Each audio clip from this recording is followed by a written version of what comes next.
Hello, hello, hello! I am Kasasagi Usagi, and I am here with more Final Fantasy XIV. We are going to finish up patch 2.3 and then move on to the Crystal Tower questline momentarily. We don't have too much more of this left, if I recall, but who friggin' knows? Hello, Minfilia. Minfilia has some correspondence she wishes to share with you. Oh, perhaps we have more of this than I remembered. Patch 2.3 is long.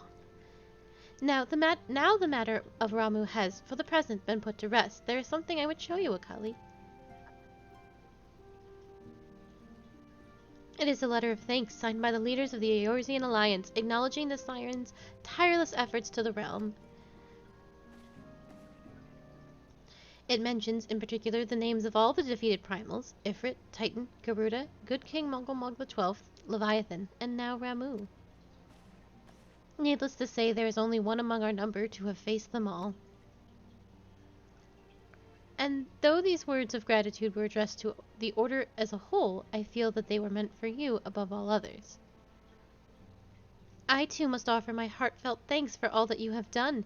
In the course of our duties, you have never once failed to answer my call to arms. You are a true hero, Akali, and Eorzea is that much safer for your presence. Pray do not misunderstand me. I said safer, not safe. I know only too well that we can ill afford to lower our guard. The Ascians may be relied upon to sow chaos in this realm until such time as they are forced to stop. Why, even without their encouragement, you may be assured that man would foment strife on his own, and that is to say nothing of the beast tribes. Unless we learn to live in harmony, and the primals too will return to plague us again and again and again. And yet, despite all this, your deeds serve to inspire the people, to give them hope for a better tomorrow, and there is no greater gift. That we have the courage to strive for what might otherwise seem an impossible peace, we owe it in no small part to the dangers you have faced on our behalf, and the people you have won over to our cause in so doing. Our list of enemies has ever been long, but think of the allies with whom we are now blessed. Of the sylphs of Little Solace, who wish naught of conflict? Of Alice, who strives to unearth the terrible secrets of the Calamity? And then there is Sid and the Fellowship of Noah, racing to unlock the mysteries of ancient Alog that we might be spared the horror of another Ultima weapon. Of course, when speaking of our greatest allies, we must not forget those closest to us, by which I mean our fellow Scions. Thanks to their many and varied talents, our order is uniquely equipped to combat the far-reaching corruption of the Ascians, and combat it we shall. Your enthusiasm is truly heartwarming, antecedent. Given our embarrassing wealth of allies, I trust it will not inconvenience you unduly if I absent myself for a time.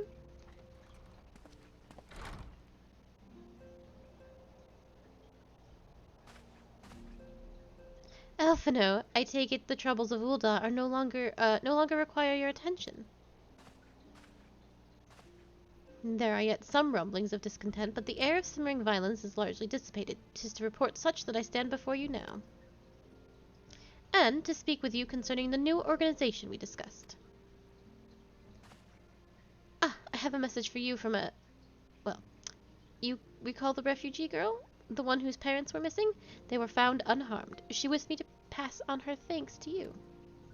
Why, Elfino, am I to understand that you made an effort to remember the poor girl's name? I look forward to reading all about her in your report. I do hope you left nothing out.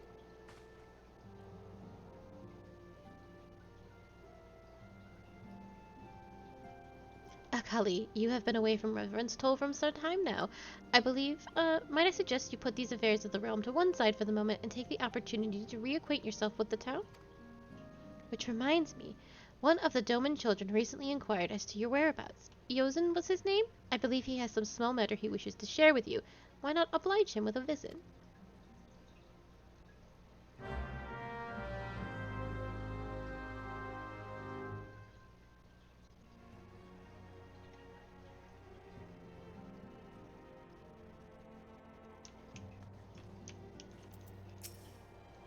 After we parted in Ul'dah, I paid a visit to the refugees.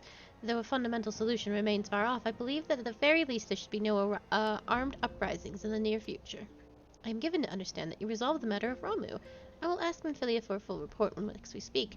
You have done well, Akali.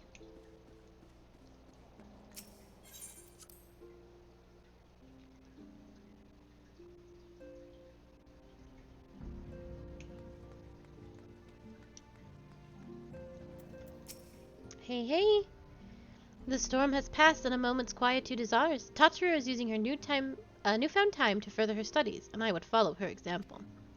If living in Eosia has taught us anything at all, it's that such restful moments are fleeting, dark clouds ever stew anew on the horizon. With the Doman younglings dashing around hither and yon, there's hardly a moment of peace to be had. That said, traveling with Ida is not as if I know much peace to begin with. Rude boy. Hello, children. I will be back momentarily. I am well, and how are you? Thancred. Thancred, what are you doing? You leave this poor girl alone. Never is a woman more lovely when she's hard at work, I say.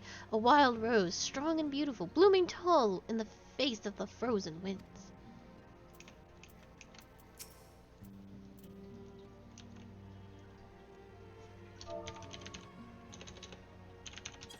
You stop this.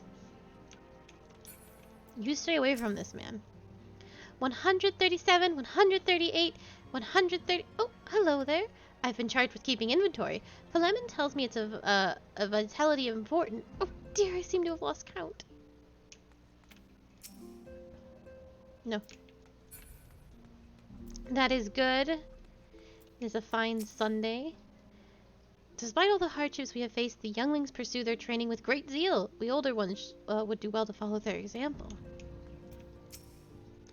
Kali, care to watch the lessons before you journey on your way? I dare say your presence would go far to inspire the younglings. Repetition and routine begets skill. Skill begets confidence. I would do what I can to see the Domans regain their strength of will. Many of my countrymen have found work in frontier hands, helping to transport supplies and continue the expansion of Reverend's Toll. I have been tasked with keeping the equipment here in good repair. It is not particularly glamorous work, but I would help in whatever way I can.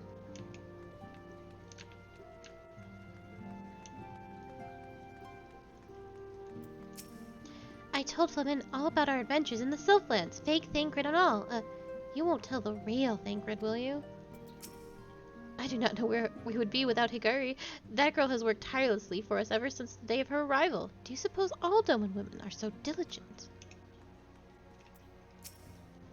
Yozen's always been the strongest of us all, but he's no match for Koharu when she's mad. If I was as big as a mountain and as strong as a bear like Mr. Boulder, maybe I would like fighting more. Are you taking a rest too? Promise you'll play with us again soon? That game of hide-and-seek in Vesper Bay was the most fun I've had in forever.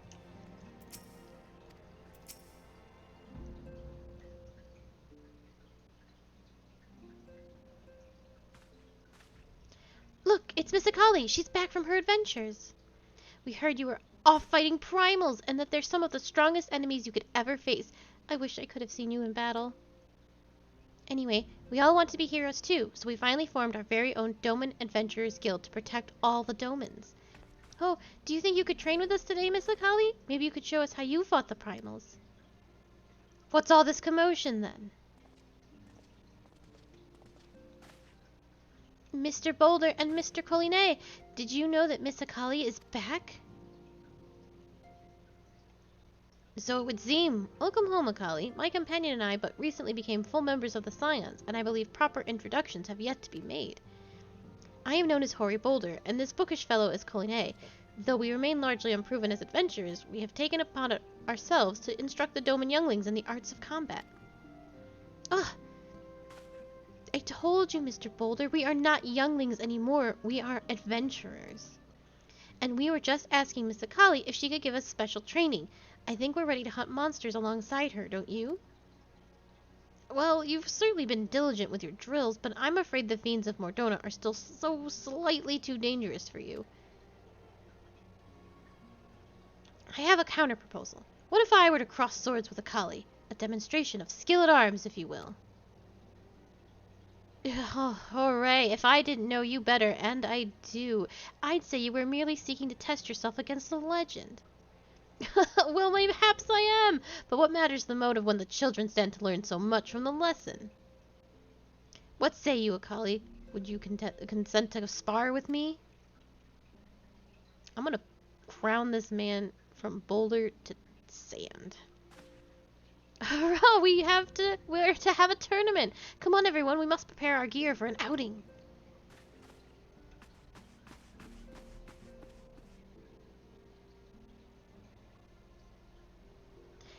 Do try not to disappoint them, Have faith, Colin. I shall summon every last ounce of my strength to make this a worthy contest.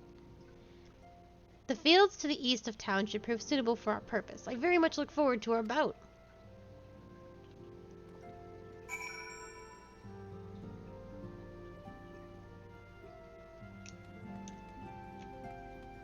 Tataru.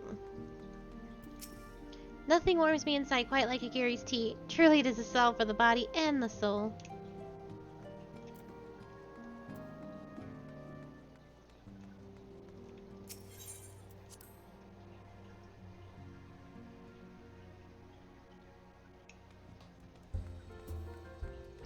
Da, da, da, da, da.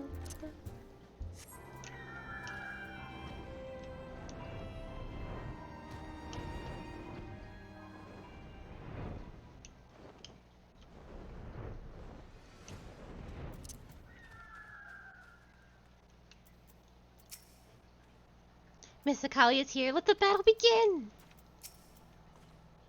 As we left the Rising Stones, Mr. Thancred asked us where we were going. I told him we were off to watch you and Mr. Boulder fight, and he looked very surprised. I hope we haven't made him cross. We had a master of lessons back in Doma. The way he taught us was very different from Mr. Boulder. I'm not sure which way is better, but I think I like them both. Is sparring dangerous? I don't think I want to see anyone else being hurt.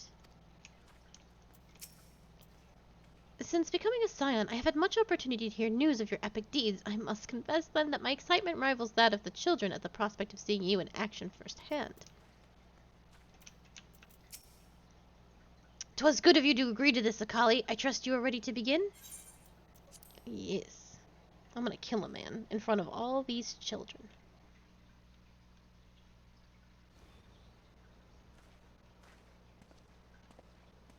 Very well. Let us not keep the younglings waiting any longer. Hooray. Are you certain you wish to fight her alone? That is Akali you face. What better way to test my mettle? Pray allow me to attempt the first round unaided. After all, 'twas this hero's legend that led me to join the Scions to begin with. Without Akali to inspire my efforts, I would not be half the warrior I am today. Your point is well made, but remember this. This is for the children's sake as well as your own. Should it appear the contest will end too swiftly, I shall add my spells to your blade work. Hello? You haven't begun yet, have you?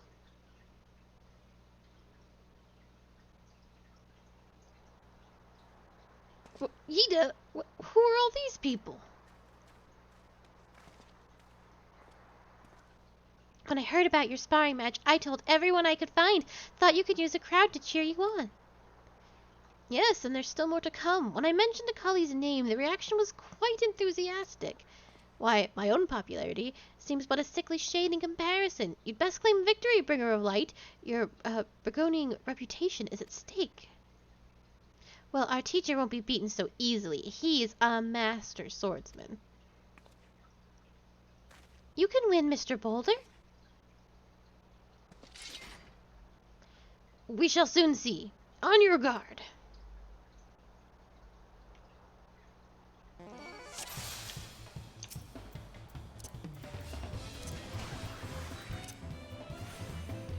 I'm gonna destroy this man.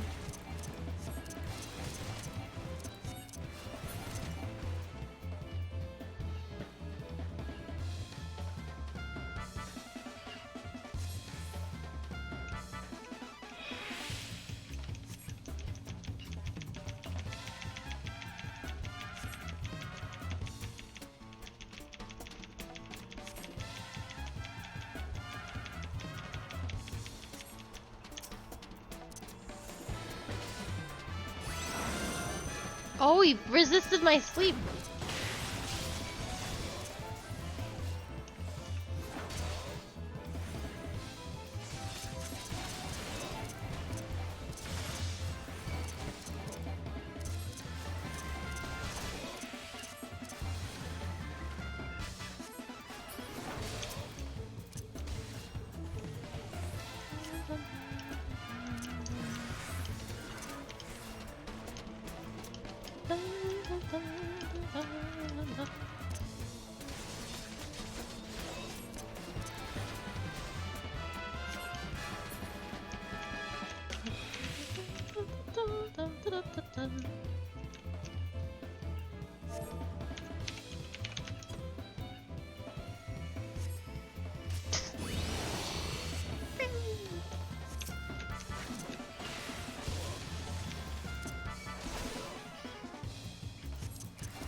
No, I couldn't get hollow ground off in time.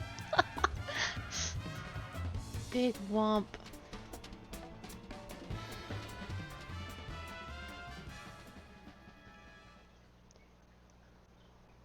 You have bested me. I yield.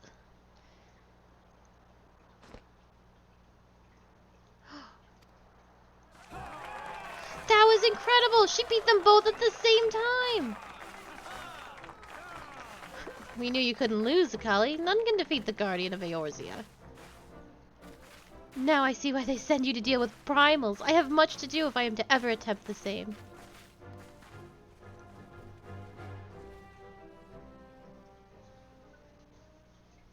I killed him before he could pop hollow ground. That's the saddest thing I've ever seen. I really did humiliate that man. You okay, bro?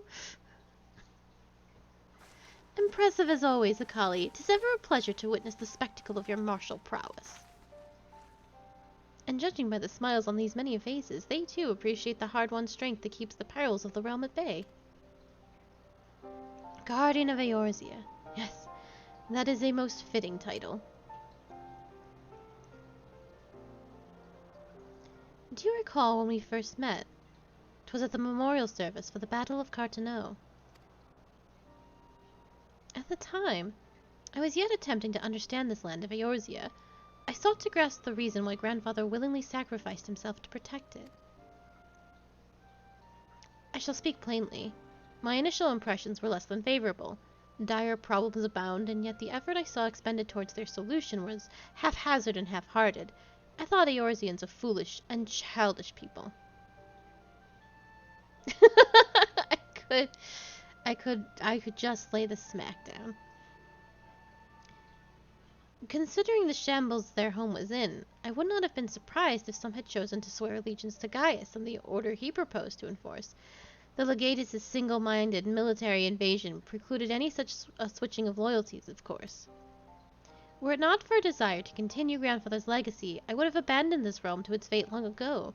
The threats are too many, the nations too self-involved and unstable.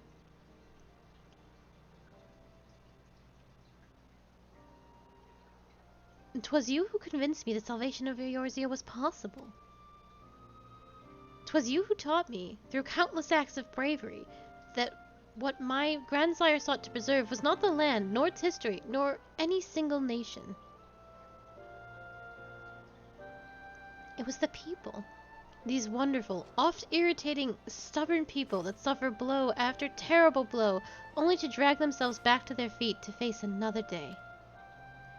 Though he never put such feelings into words, I believe Grandfather's admiration for this indistinguishable courage grew into a fervent wish, a wish to aid Eorzea and its inhabitants in charting a course for the future. A wish that has now become my own. I, too, will endeavor to take up the mantle of Guardian of Eorzea and champion those people who toil towards a better world. Our cause, however, is not a simple one. The troubles that plague us are of a scale that cannot be solved by the scions of the Seventh Dawn alone. No, what is needed to tackle the root of the primal threat and effectively counter the schemes of the Ascian is a new, expanded organization that operates beyond the limitations of nations and borders. If you would aid me in building such an organization, then pray let us continue this discussion back within the walls of the Rising Stones.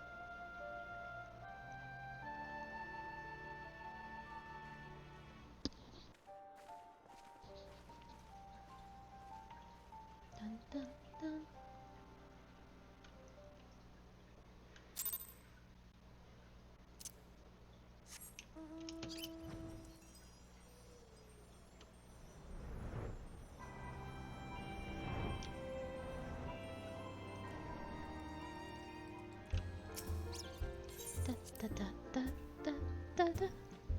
Da-da-da-da-da-da-da.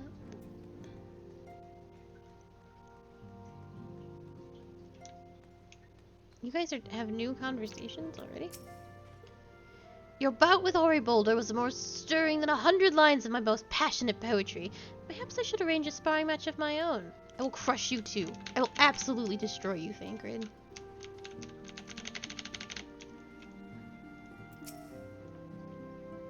I wish Ida were not so eager to look for the future when we have so many problems in the here and now.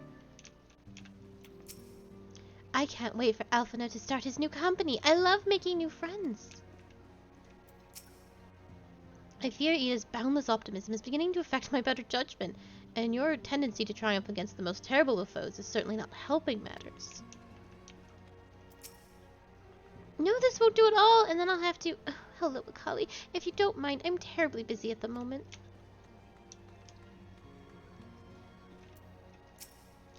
Our dome and farming methods have been adopted here on the frontier. 'Tis too early to know yet if they will prove to be effective.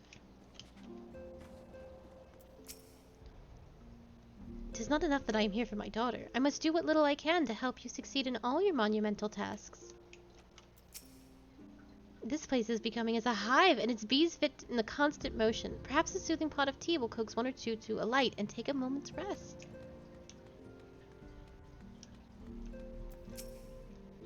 I thought the idea foolish at first, but it seems that sparring match well served its purpose. Why, I can hardly wait to return to my studies and seek to improve upon my technique. My people's spirits were thoroughly crushed by the loss of our homeland, but thanks to your courage and generosity, I see the inner flames once more flicker back to life. I too have felt my strength of will make a gradual return. Akali, I must thank you again for agreeing to our bout. And I must thank the gods 'twas not a duel to the death. I will, however, cherish the lesson of each scrape and bruise as I work to better my swordplay. Mr. Boulder fought well, but he was no match for you, Miss Akali. Just what you wait. One day I will be good enough to knock you from the top of your mountain.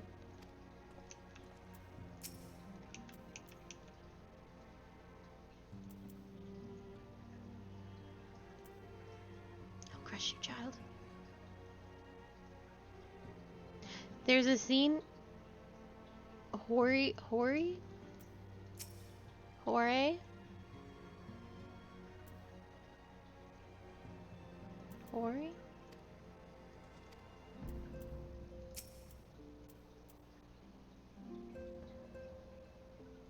There's one of my favorite moments in the Adventure Zone is there's this little boy detective who wants to be a magician. And he's like, one day I'll be like you, Mr. Taco. And Taco like takes him aside and he's like, oh yeah, I'll teach you everything you know, and the moment you think you're more powerful than me, I will destroy you. I will crush you into dust. It's just, that's how I feel about this child who just said he'd knock me off the mountain. I'll absolutely obliterate him if he ever lifts a sword to me. Anyway. We need to decide who in our Adventurers Guild will do what. I'm fairly sure Yozen will have to be the sword fighter. He always has to be in the thick of the action.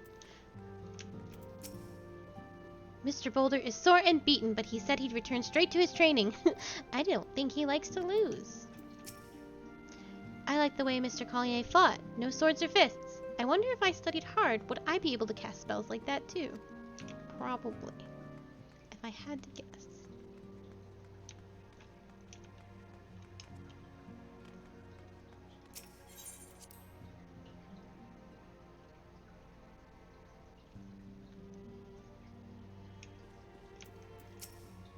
With the primal threat presently subdued, now is the perfect time to focus on new endeavors. Alphino has long been laying the groundwork for this organization of his, and he looks to you to help turn his proposal into reality. Pray lend him what aid you can. Thank you for coming, Akali. The world shifts and alters, and we, my friend, must ever be one step ahead of the chaos. What I propose is the formation of a new organization, a group that shall pave the way for a truly united Eorzea.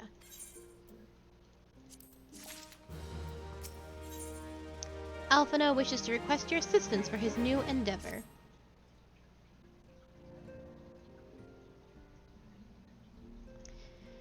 Pray forgive me if I tread over old ground, but I would first speak of the grand plan. Since the advent of the 7th astral era, the leaders of the three nations have been deliberating over an accord that seeks to bring the desperate forces of Eorzea together in a single entity. A realm-wide grand company, if you will. The military might of such an institution would be drawn from every corner of the land and directed against threats that no single nation could ever hope to overcome alone.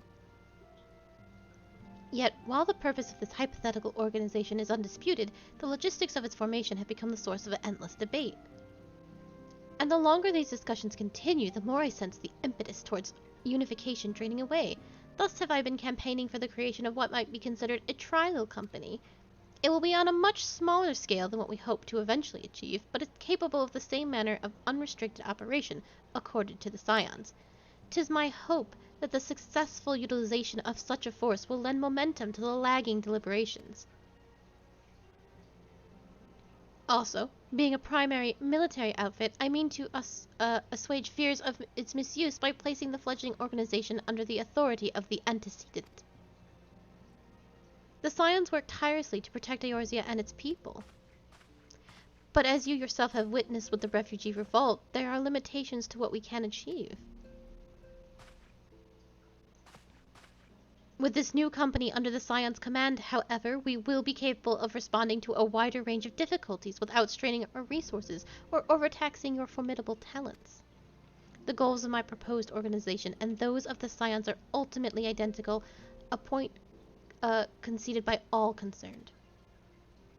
But before I can move forward with establishing the precursor to the true border-spanning Grand Company, 'tis yet necessary that I visit the three leaders and gain their official approval. A tiresome and time-consuming task, which is why I would ask that you accompany me on the journey and attend to the business of recruiting our inaugural members while I am otherwise engaged with bureaucratic formalities. Don't nod your head. We don't want to do this. Thank you. 'Tis reassuring indeed to know that the Bringer of Light and her disconcerting eye will be selecting our future allies.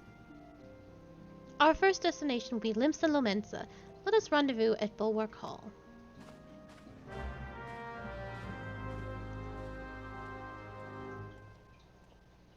She just said yes. She shouldn't have. Shouldn't have done that. I don't wanna.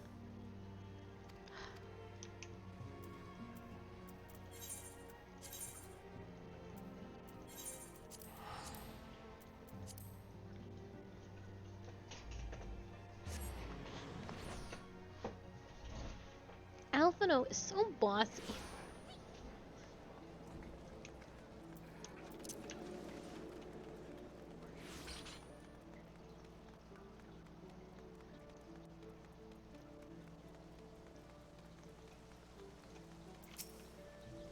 Oh, there you are. I'm ready to ascend the bridge and speak with the Admiral. While the Admiral and I are finalizing promissory boundaries and signing parchments, I would have you begin the recruitment process in earnest. I have, of course, endeavored to spread the word of our organization through various channels, but I believe a personal approach will reach many who may otherwise remain ignorant of the opportunity. As for potential members, 'tis of no matter should they be already pledged to another institution, only that they are willing to lend their strength when the situation demands it, and you needn't range into the countryside. The upper decks alone are populated with sufficient candidates to suit our purpose. Once you are satisfied with your recruiting efforts, meet me at the airship ticket counter, where we might prepare for the next leg of our journey. I skipped over the Admiral's last name because it's impossible for my little mouth to pronounce.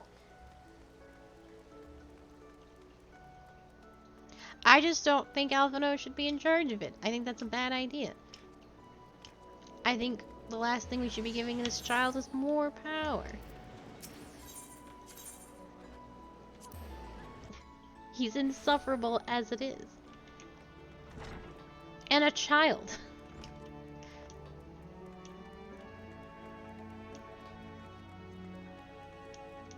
Hello, Rainer. Rainer is not quite... Oh, he's leader of the Yellow Jackets, which are all these people in yellow jackets. Master Alphino's new organization. Yes, I had heard the formation of his trial company was in the offing. 'Tis with regret, however, that I must decline your invitation, because Commander of the Yellow Jackets, the protection of Limsa Lomensa must needs receive my full attention. Rainer, please! You're so responsible and handsome. No, he is a child. He's 15. And he's been 15 for 1,000 years. But he is 15. I don't know. I'll just walk.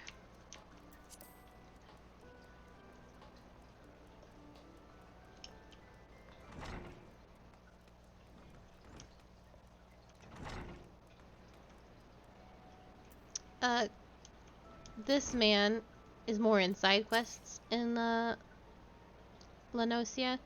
But he is one of the pirate crews, and he doesn't get along with a lady over there who we're gonna talk to. An organization with the freedom to operate with territorial impunity. I must say, your proposal intrigues me. But the Krakens well know that there is time to act and a time to watch, and I'm afraid this trial company of yours falls into the latter category.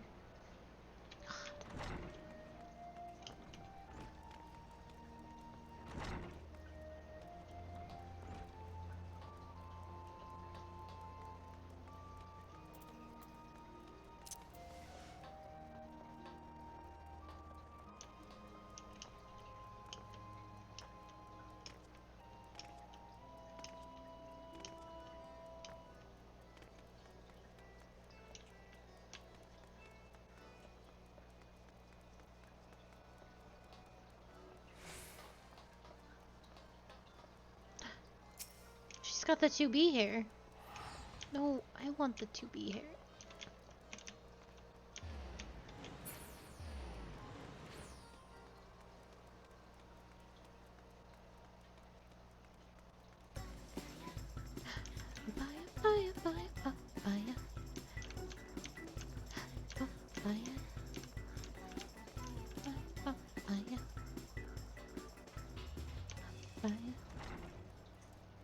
Here she. This is that man's rival.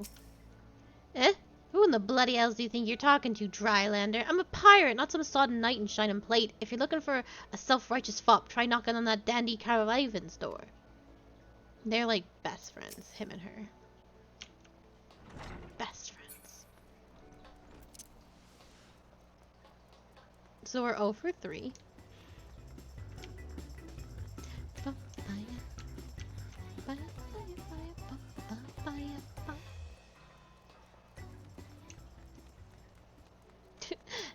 Hananzia is a leader of the Armorers Guild, so I'm guessing she's gonna say no. A precursor to the United Eorzean Grand Company. While I do admire the scope of your ambition, my responsibilities here at Nettlquick and Vermelles keep me close to the forge. I have not the time to be trespassing hither and yon across the realm. Should you require my skills as an armorer, however, I might be willing to accept some special commissions. Alright, 04! I'm recruiting so many people.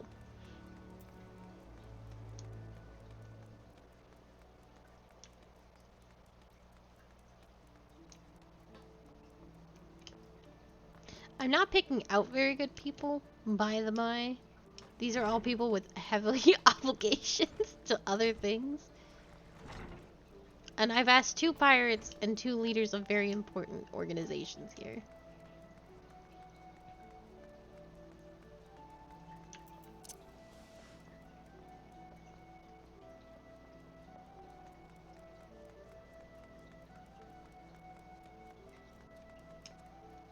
Royal is from the old company of Grand Heroes.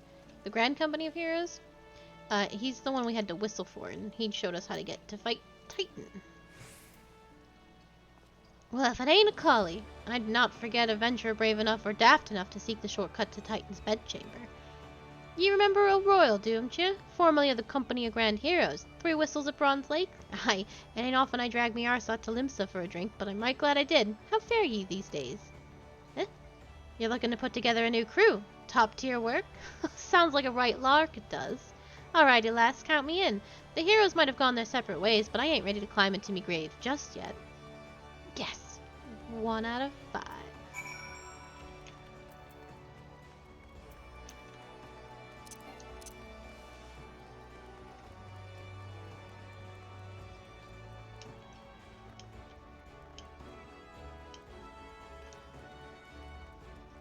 First try.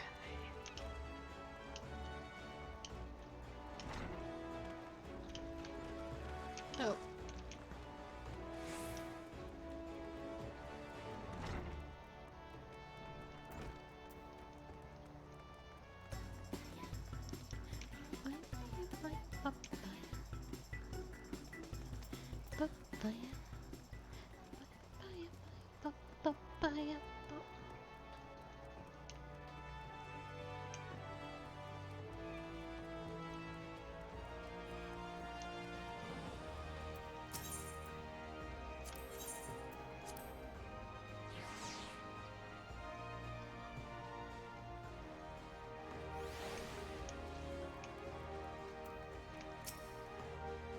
Akali, your recruiting went well, I trust? I'm curious as to how my proposal was received by the rough and ready folk of Limsa Lominsa.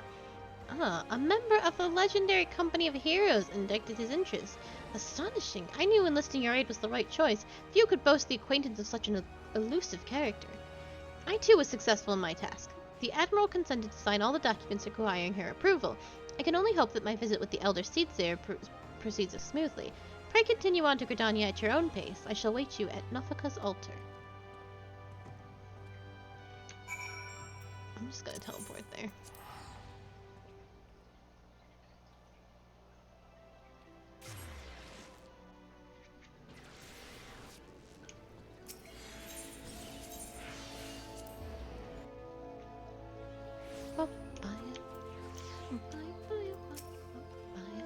My audience with the Elder Seedseer is due to commence momentarily.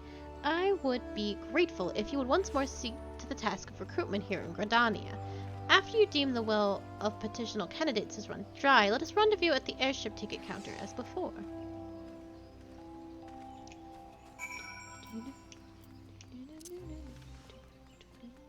Let's see what horrible candidates I pluck from the ether.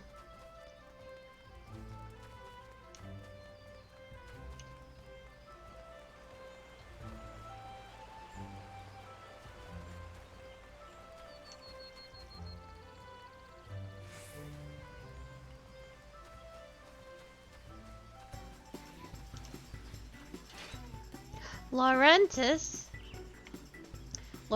was a wood whaler who betrayed them to work with the Garleans, who is presumably just got out of prison. Oh gods, can it truly be you? By what fickle fortune must the first face I see upon my release be yours? Ugh, could it be that you don't remember me? It is I, Laurentis, the man whose crimes you exposed. I was a whaler, and a regular patron at Buscaron's.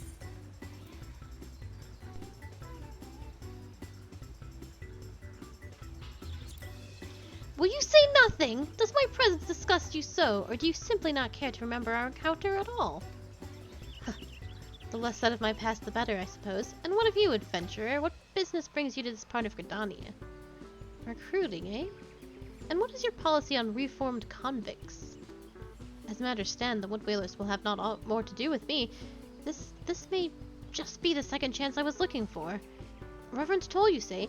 I shall leave at once. You shall not regret this, I promise you. I am a changed man. Oh god.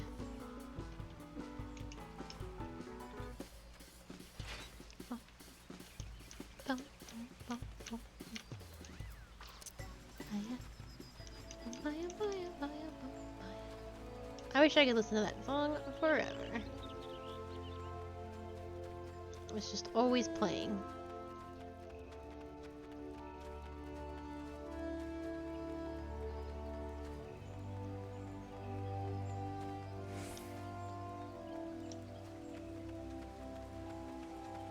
Oh, these are actually good candidates, kind of. You met them a lot outside the first dungeon. He is an old adventurer, and this is his granddaughter who takes care of him because he still wants to do his thing. My back is perfectly fine, I tell you. You'll have to tie me to my bed if you think to prevent me from... Oh, well, mayhaps I will rest just for a short while. Grandfather, you must call it a day. Let us return to the guild and rest ere your tormented back gives up on you for good. I'm terribly sorry, we were just... Oh, Akali, isn't it? It has been some time since our paths crossed outside of Copperbell Mines. Why, you were barely more than a novice adventurer then, but look how far you've come. Mother Mayune tells me 'twas you who felled the fearsome black wolf. And now you seek stout-hearted souls to fill the ranks of a new order? Uh-huh. Well, your cause is undoubtedly just, and my old companion here would be much relieved to see me in good hands. Yes, yes, I'll do it! This is the very thing I've spent my entire adventuring career working towards. I shall join your company just as soon as I've seen Isildur safely home. That is probably the first good pick.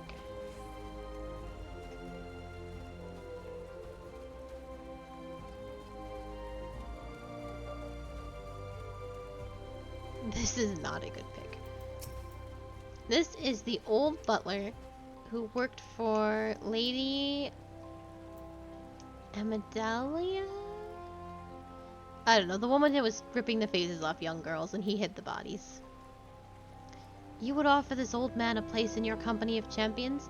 I am both puzzled and honored by your invitation. Those are the right emotions to have. Pray forgive me, young mistress, but I cannot accept. I have sworn to abide here for whatever scant years remain to me, and bear responsibility for the evils my lady has wrought upon this land. That's fair.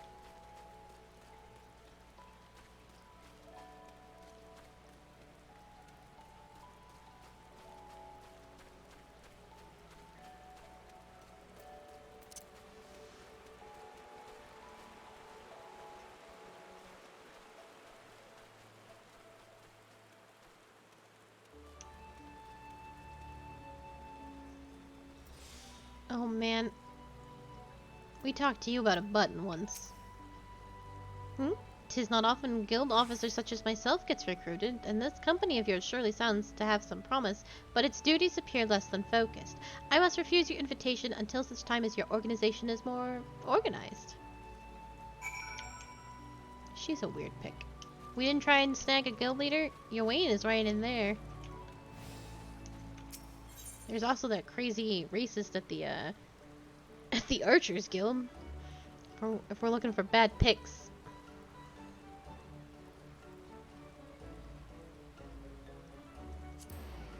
That's a bad one.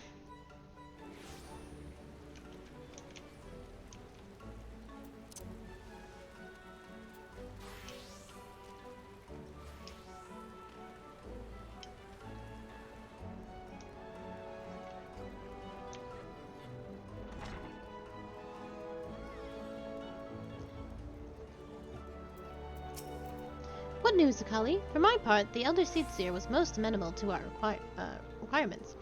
A former woodwhaler and a seasoned adventurer. A company will not lack for variety, that much is certain. An interesting harvest indeed. Shall we strike to Ul'dah whilst the iron is hot? Let us meet with the Royal Promulgate and endeavor to include our remaining business. Our journey draws to a close.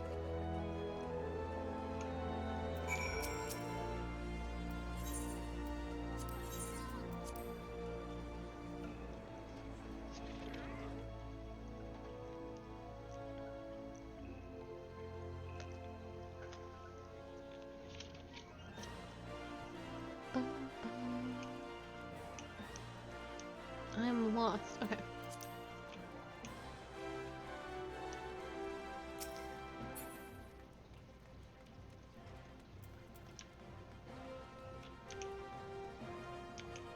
I didn't know what that minion was.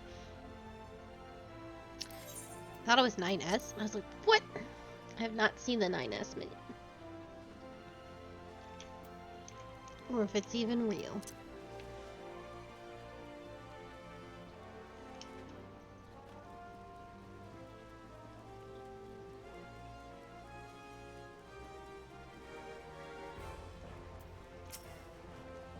Ul'dah, the gilded city where the one's fortunes defines one's worth. I hope some manner of fortune is with us, and that the final leg proves as successful as the previous two. Might I suggest descending to the lower level before beginning your recruitment efforts? I do not think the Sultana will take kindly to us poaching from her personal guard. Let us meet back here at the Promulgate when our respective tasks are complete. Good hunting, Akali. Whoop. Da, da, da, da, da, da, da. The Gladiators Guild? The Colosseum? Wilred! Wilred is that young boy from Alamigo that got a bunch of his friends killed because he was tricked by an Ascian, but he was going to summon Ralgar. Huh? Wait, you're the lady who came to Alamigo looking for the Masked Devil! Who knows what might have happened if you hadn't. I'd probably be dead, and a whole lot more of my friends besides. We were such fools. And he wrote, this disaster really got me to thinking about our homeland, and about the outsider who saved us from ourselves. I realized how easily I'd been manipulated, and vowed to make of myself a more worldly man. So here I am. A new company of champions, and you say it will take me to all corners of the realm? That sounds exactly like the kind of opportunity I need. And don't worry, I'm not the same stripling you met in Little Alamigo. I prepared myself to fight the evil I now know is out there. Wilred is a good boy. He made a mistake, and he got tricked by La Habrea.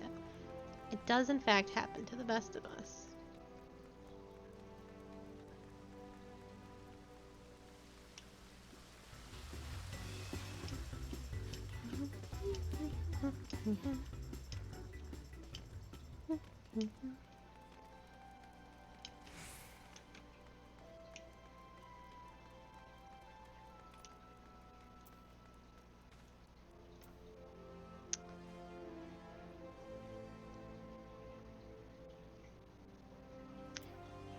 They cut this man's main story involvement.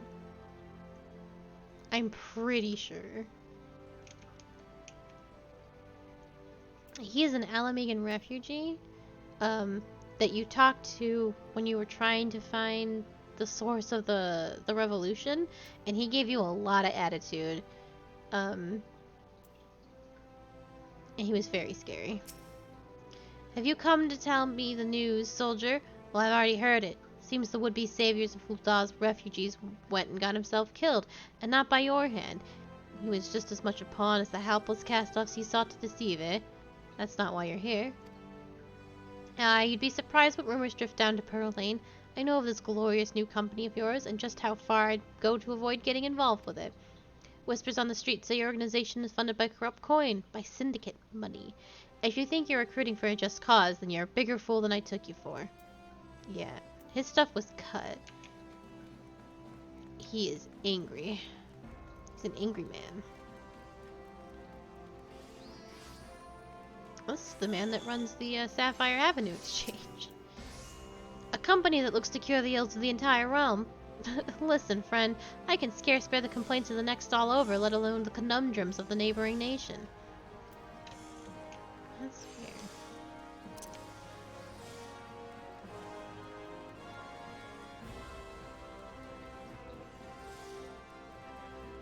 Oops.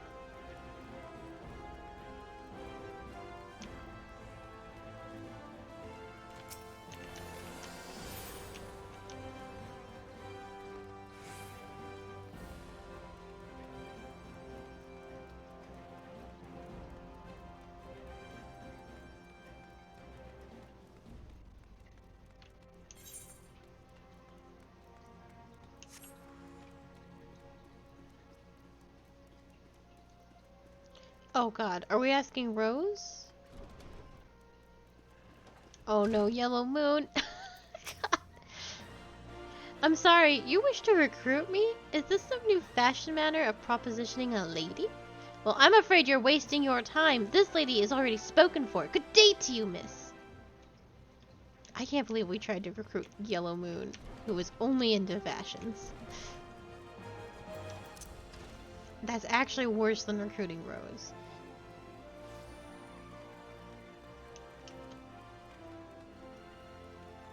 Orison. This was the, she works at the church, and, she got hurt. Well, Thancred accused her of working with the Almalja. Oh, what a happy coincidence. Do you remember me, perchance? I am Orison, of the Church of St. Amada Lamada. Thank you again for your timely rescue. And I must also thank you for preventing that fraudulent priest from preying on Drybone's less fortunate. A most upsetting business. Are you here with your companion, Thancred, wasn't it? 'Tis new companions you seek, then. Your proposed organization sounds a powerful force for good, but my place is at the church with the children. Nevertheless, I wish you well in this undertaking.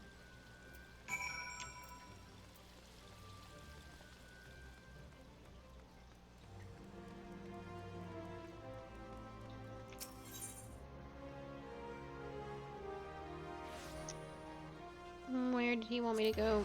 Back up.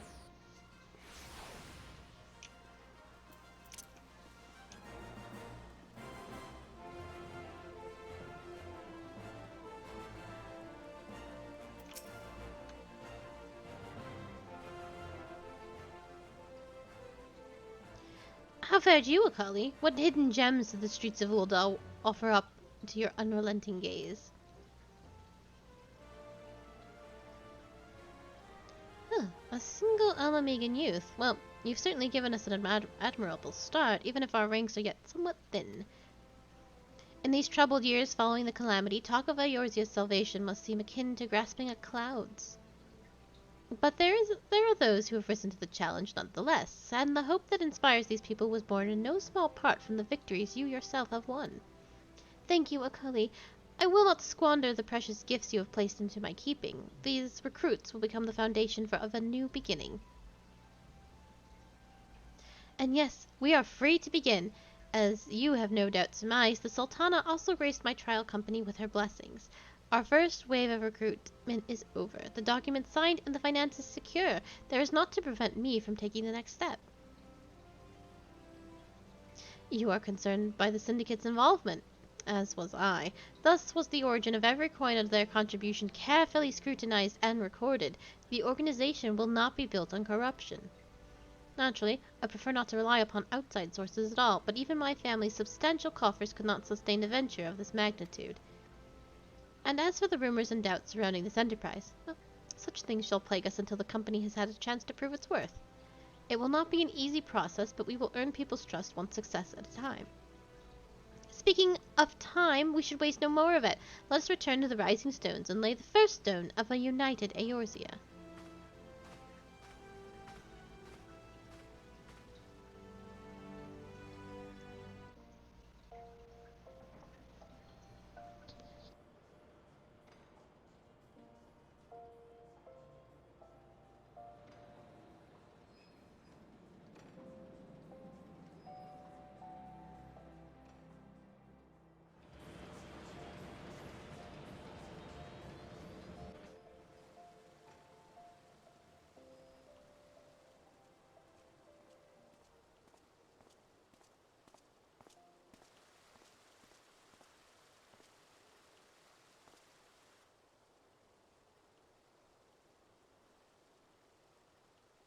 Tell me, General, what think you of Alfino's bold endeavor? I think it is more than bold, Your Grace. His organization would pave the way for a united Eorzea. Well do I understand his impatience, since facing the common threat of the Ultima weapon, our nations have seemed farther apart, not closer together. Considering the many problems we face, should we not be glad that someone else is taking the initiative? We have all pledged our cooperation, yet the grumbling continues behind closed doors. Ul'dah is not alone in her duplicity.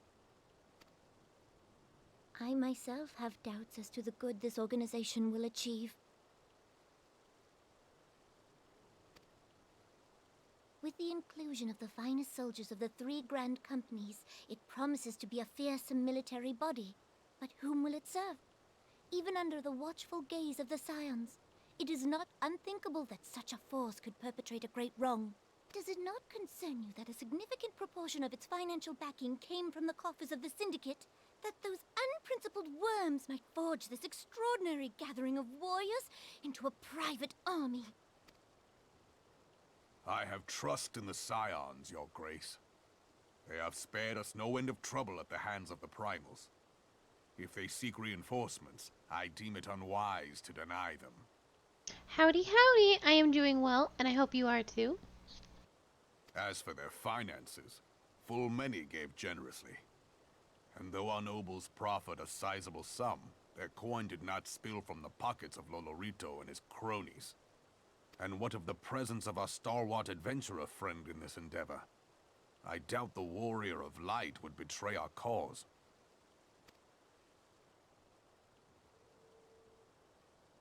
Yes, there is that, I suppose.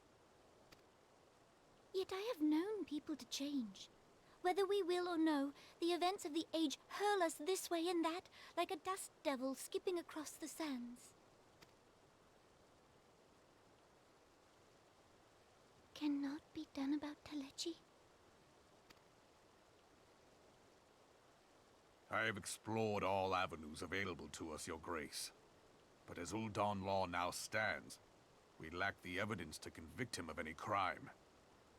To arrest him on spurious grounds would only play into his hands.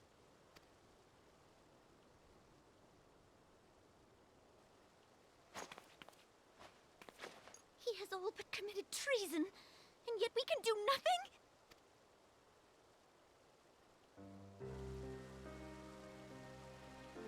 Then what good our government? What worth the royal house? How deplorable this mockery of justice!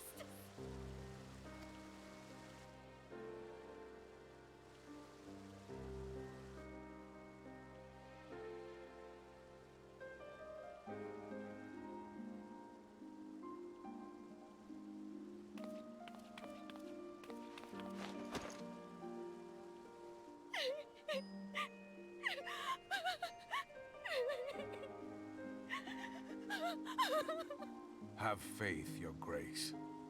It is not over.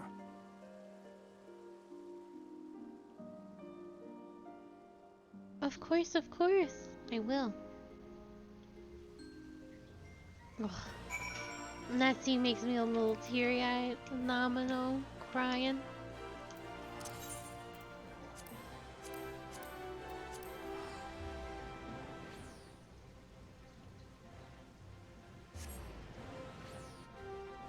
Have faith, Your Grace.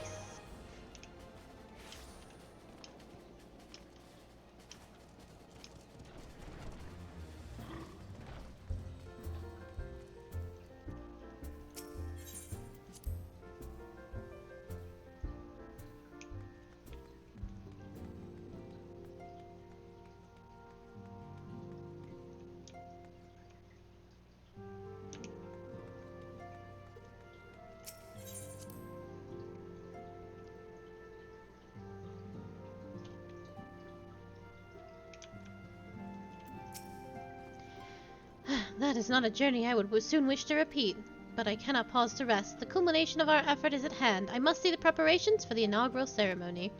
Thank you for allowing me to monopolize your services, Akali. I am certain the antecedent will be relieved to see you free for other duties. Minfilia appears eager to welcome you back to Reverend's Toll. Greetings, Akali. Alphino tells me all is in place to begin his trial company. The Scions shall certainly be grateful to have the support of such an organization. The inaugural ceremony is set to take place here at the Rising Stones. Tatara is cooperating with Alphino to see that all is in readiness, so I'm afraid the recruits themselves have been left to their own devices for the time being. Quite a number of new faces have arrived in Reverend's Toll of late, and I wonder if Southbourne might not find himself overwhelmed. Would you speak with him and see if there is aught he requires?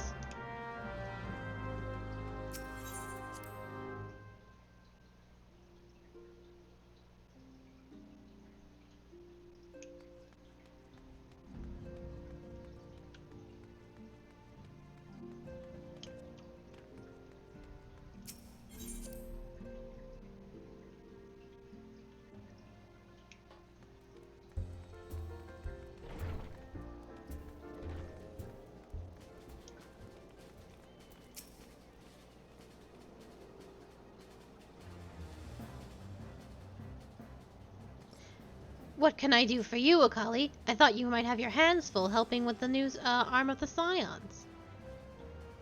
I barely noticed your recruits arrive. 'Twas barely a trickle compared to the flood of treasure hunters we have passed through here every day. While I appreciate your offer for aid, 'tis more your burden that concerns me. I'm told this trial company will answer directly to the antecedent, so I trust that means less work for you in the long run. Southbourne, the shipment, we couldn't...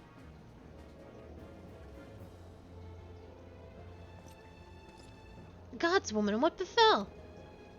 We we were bringing a shipment to Reverend's Toll, provisions embarked for the frontier effort. But just as we sought to cross over into Mordona, we were set upon by brigands. I believe they may have been heretics. There were so many, too many. We only escaped with our lives by abandoning supplies. Pray forgive us. There's naught to forgive. Provisions can be replaced, but smart soldiers are hard to find. Take your rest, and I shall have someone along to tend to those wounds. What to do? If heretics are involved, then this is like to be more than a case of simple thievery. Ishgard will need to be informed. Whence did these supplies originate? House for Tomps. We collected the provisions from Camp Dragonhead proper. Understood. I shall see that they are apprised of this development. Akali, were you not on good terms with the Knights of House Fort Tomps? I'll be sending them a missive immediately, of course, but I would also have you travel there and offer your candidate's your considerable talents.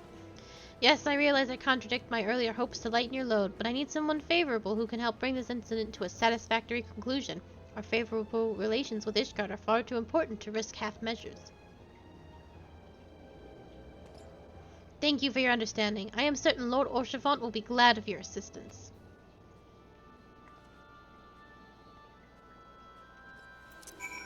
Orchefant. I might just teleport there. Because I can.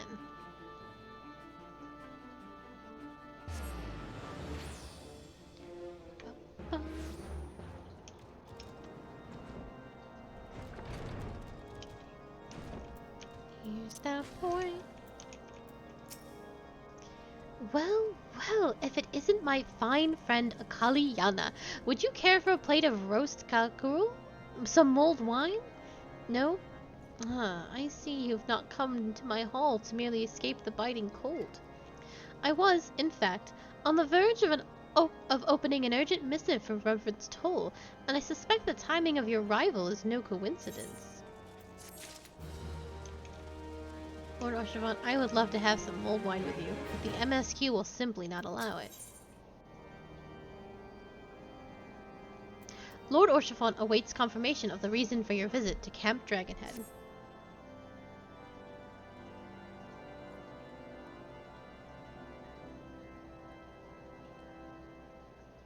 The incident with the new frontier hands? He's got a voice. No, you need not elaborate.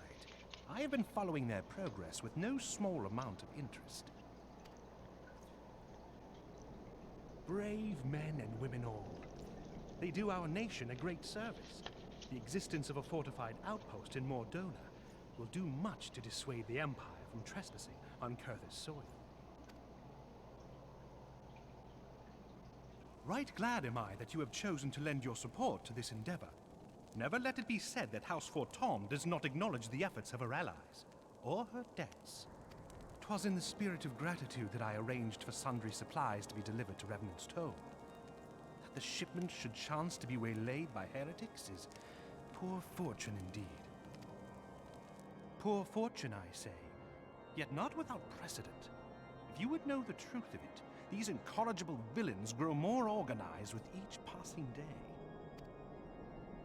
This new unity of purpose we attribute to their leader, the Lady Iceheart. But though I have devoted significant resources to the task of identifying this woman, we have yet to learn so much as her birth name. What we do know is that the heretics speak of Iceheart in reverent tones, and would gladly embrace death rather than betray her. Such loyalty is rare indeed, and I fear to imagine what so committed a collective might achieve. The brigands have not yet been so brazen as to risk direct confrontation here in Dragonhead. Some few of their number have, however, been sighted not far to the west of here, and with ever-increasing regularity. A visit to Whitebrim Front may bring you the answers you seek. Will you brave the snows, knowing what implacable foes may lie in wait? Halone's blessings be upon you! Though I take no pride in the admission, many of mine own countrymen are not so well suited as you adventurers to dealing with such foes. Were they dragons, it might be otherwise. But truly, I could not wish for a finer ally. You have done much for my house in the past, and I have no doubt but that I shall have cause to celebrate your deeds again ere long. Oops, sorry, Ashafant. Should you learn aught of value, pray return to me forthwith. A warm hearth and a warmer welcome shall be waiting for you. This man is so sweet. I love him so much. Let me jump on your desk, Ashfant.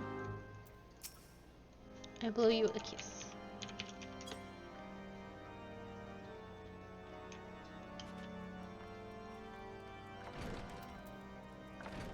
Oh, it's bright out here. Jesus.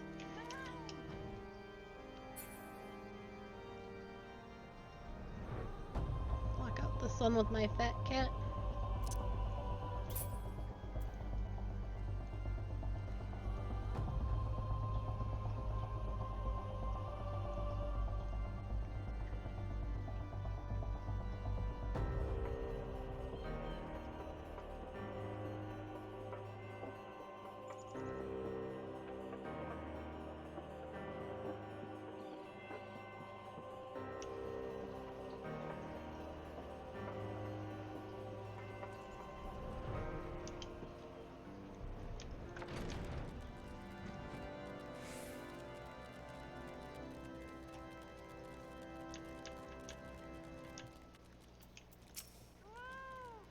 Akali, welcome, welcome. You'll be pleased to know that the repairs to the stone vigil proceed apace.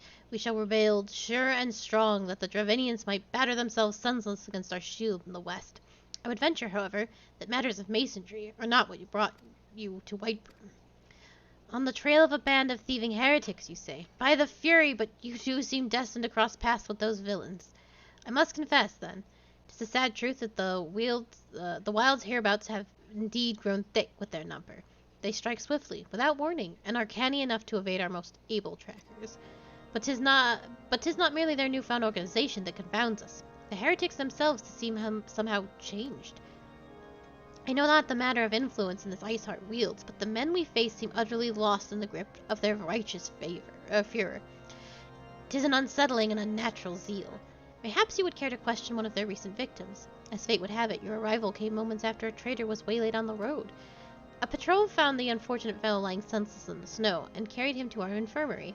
Assuming he has regained the use of his facilities, the merchant might recall some small detail that could aid you in your task. Thank you, sir.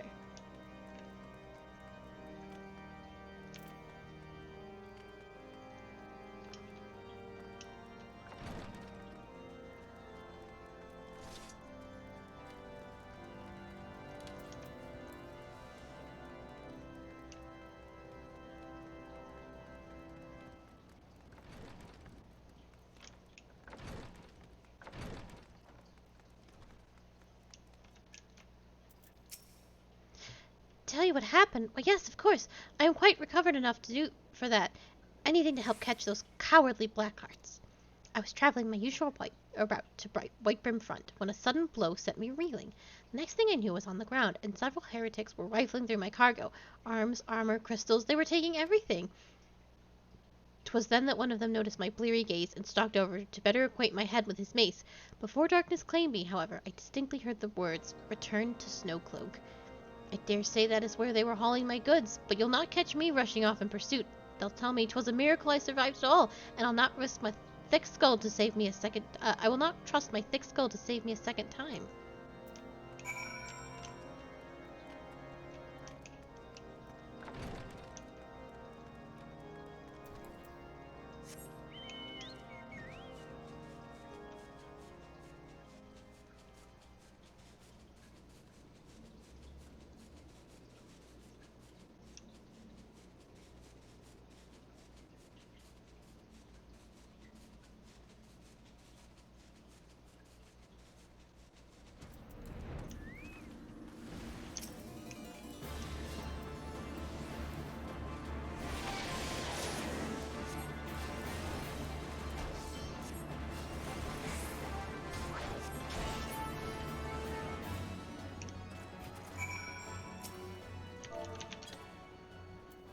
He accidentally killed my thing.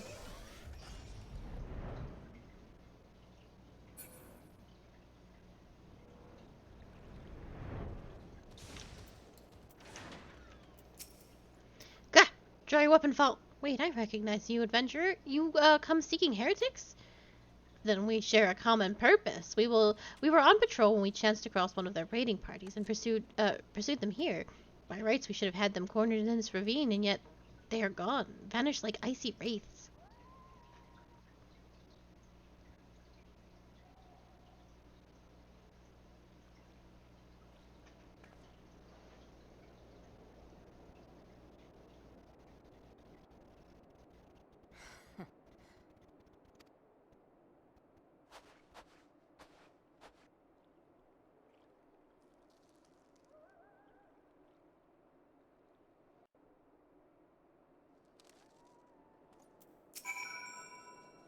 You glimpsed a woman atop the cliff. Could it be Iceheart herself comes to sneer at our folly? And to where did she disappear? The heretics must have discovered a passage through the frozen walls, some hidden tunnel that escaped our notice. We have not the men to risk further investigation. 'Twould be best, were we to return to Whitburn Front and lay our suspicions before Lord Drillamont.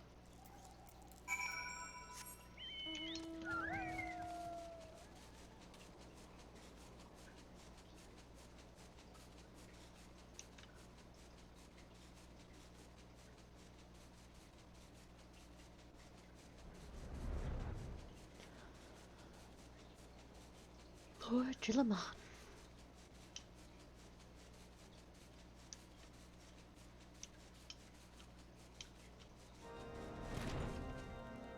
Oh, I always do this. I always go through the wrong thing. It would just be faster to go down.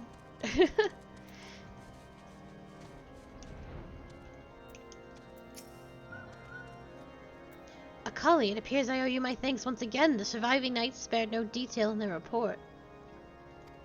The men you found near Snowcloak were some of my finest. That they should be bested so handily, I fear I woefully underestimated the threat these heretics pose. While I understand you might balk at the notion, I must ask that you put aside your mission and consider the stolen provisions lost to us for now. 'Twould be ill-advised to blunder unprepared into what may be the very lair of our enemy.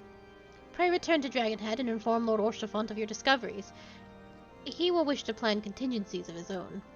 As for Iceheart and her fanatics, the freezing heights of Snowcloak will not shield them from our justice for long.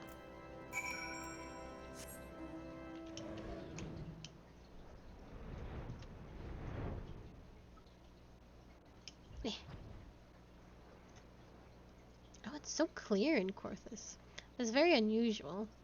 Oh, and there's Ishgard, looking very pretty. When all the lights are on, it's a beautiful sight.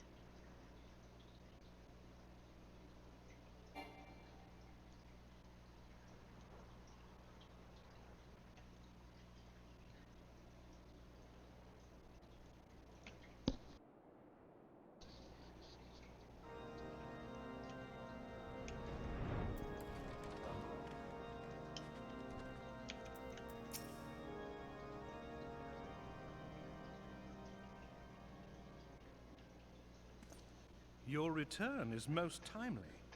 Of their own accord, my thoughts had turned to your task and the progress thereof. I confess, my imaginings tended toward the grim and bloody. This cutscene is so weird because they've cut so much of it.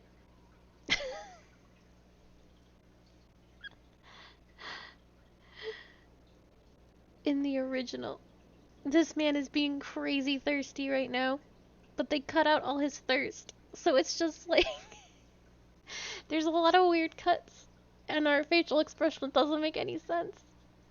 Because he's not saying what he's supposed to be saying. But you are here now, and I suspect such frivolous wonderings do little justice to the reality of your travails. Tell me, what did you learn of Iceheart?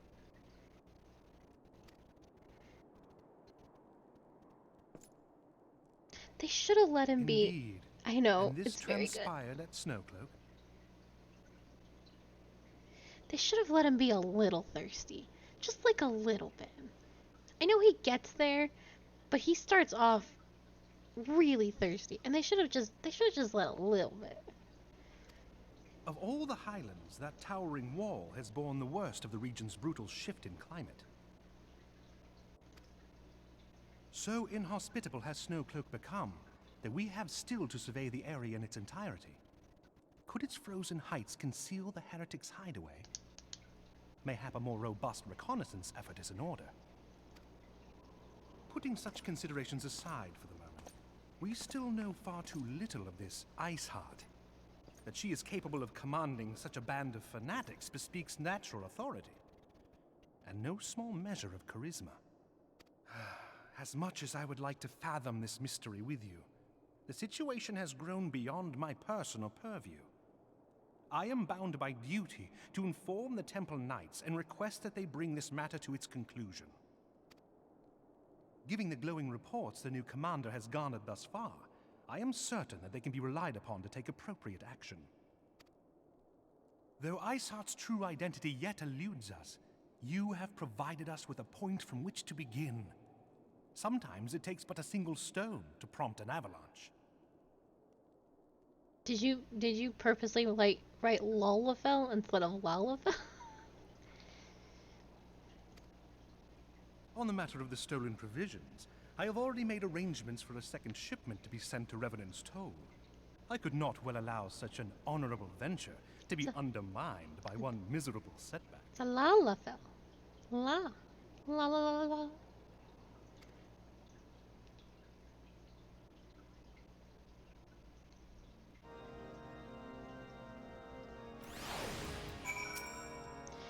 Pray tell the frontier hands not to fret over the stolen supplies. 'Tis but a pittance compared to the rewards we shall reap for having a solid stronghold in Mordona. They cut it out!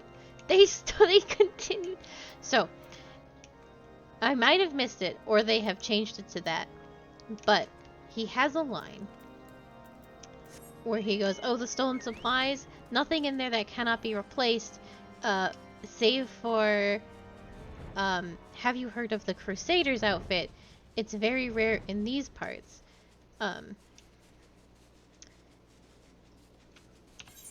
Hold on. I will show you the Creator's outfit because you can get it in Mordona's. Or the Crusader's outfit because you can get it in Mordona. I think I can actually... I have the tokens to purchase it right now. But he said he was very sad to see that loss because it is a very rare piece. You don't find them often in Corthus. And I will show you why. And I do believe it is meant for you because there is a male and female version. Let me find it. I have to go to Mordona. I nerfed my boy, made him a kind gentleman.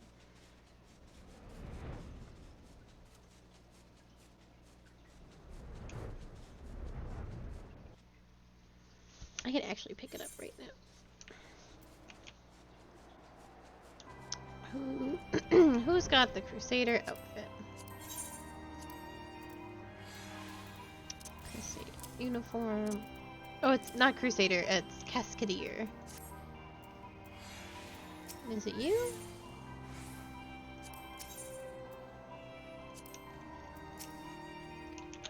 Who's got it?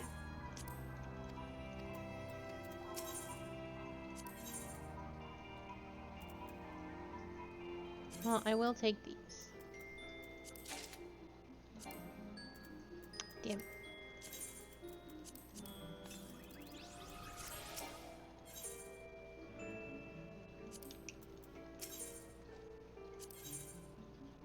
Ha.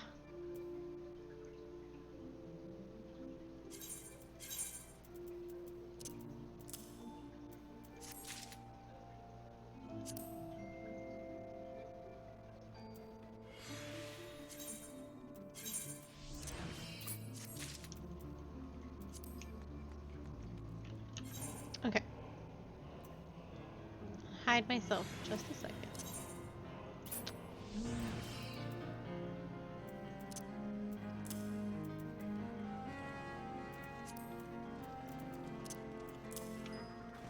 Ta-da!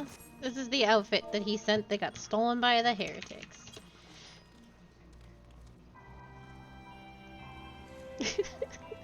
Thank you, Oshma.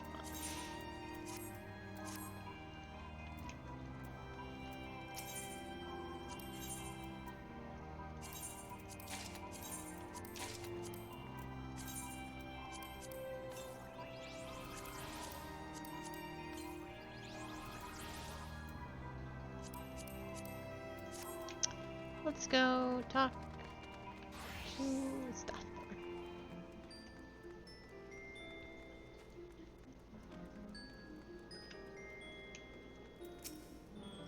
Akali, 'tis good to see you return to the toll. How fared you in the frozen wastes of Corthus? How's Fortomps is to send us a second shipment? I must send thanks to Lord Orchifant for his continued generosity. Yet even as our town grows in prosperity, I fear it will attract ever greater numbers of those who would do us harm in the name of greed or power. All of us, Alphino's new recruits included, must remain vigilant against such threats.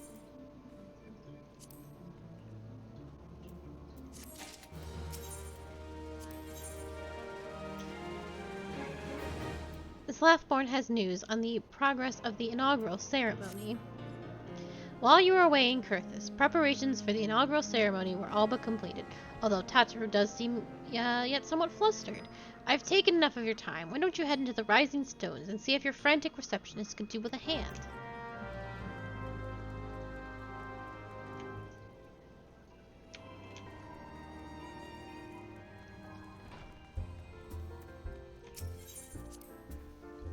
Lolafell. I can't get over that.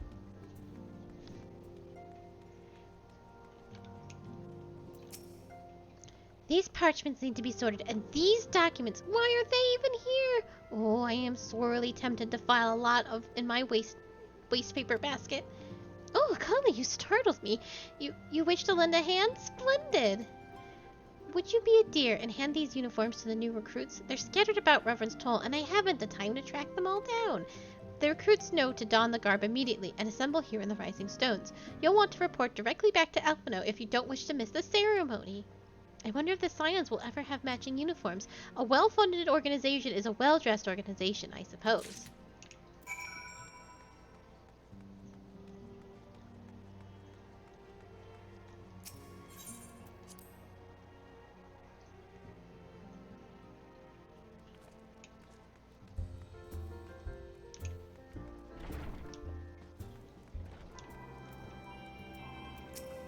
I didn't recruit you.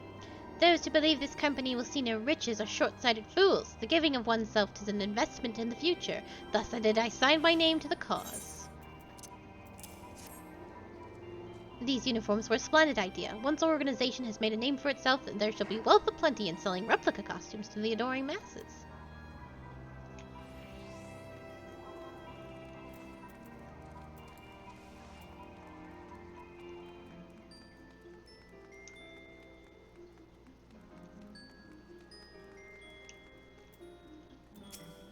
I thought it best to mimic my fellows here, but I admit I have no idea what we're supposed to be doing. Ah, now our new uniforms! I am reminded in my induction into the Wood Whalers.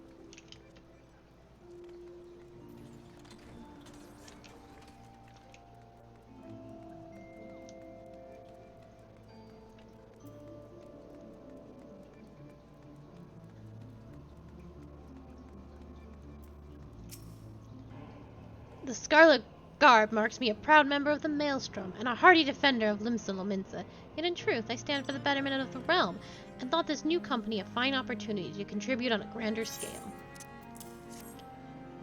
Oh, now that's a striking shade of blue! Put alongside my male uniform, my wardrobe will certainly not lack for color.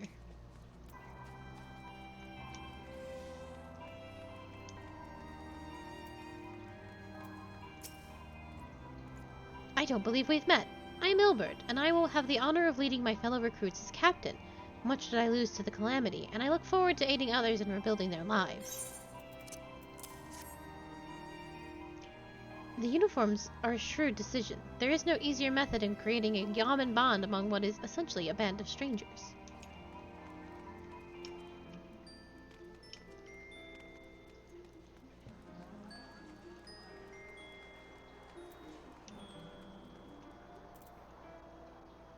Well, whoever's here is being... Oh no, it's Willard! I couldn't see them over the cat paladin. Little Alamigo could learn much from Reverend's Toll, that this town can be so alive in the midst of such desolation.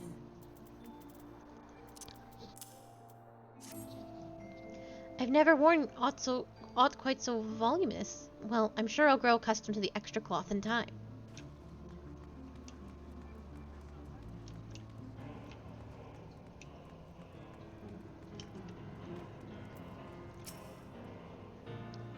Kali Yana, gods, I did not expect to meet you strolling about town. The tales of your primal battles were what inspired me to come to reverence Toll. 'Tis an honor to receive this uniform from your hands, and I shall wear it with pride.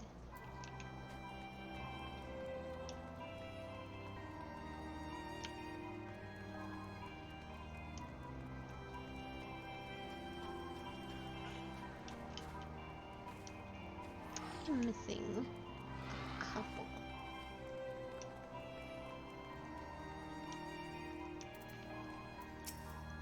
Hello there, lass. Looking for me, was ye? I suggest giving a whistle, but I'm not sure I'd hear it among all this bustle. Oh, proper uniforms and all. This thing'll cut off the blood to me head. Not to worry though. I'm sure she'll be fine after making a few adjustments.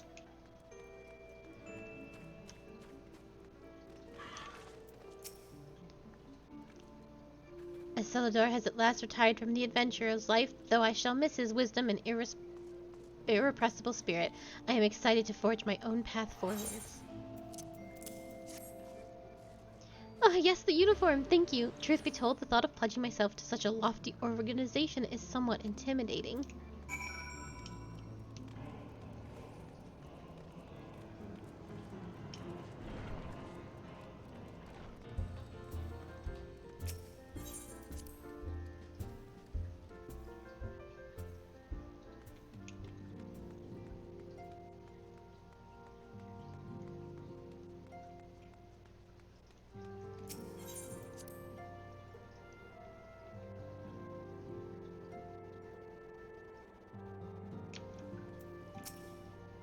Yes, Akali? Ah, Tataru mentioned you were handing out the new uniforms.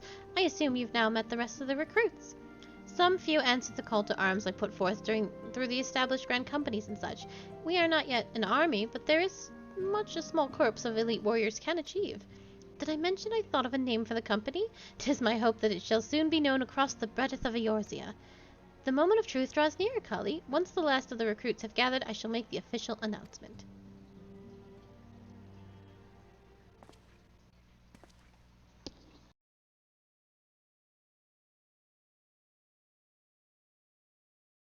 Comrades, your presence here this day signifies the momentous choice that each of you has made.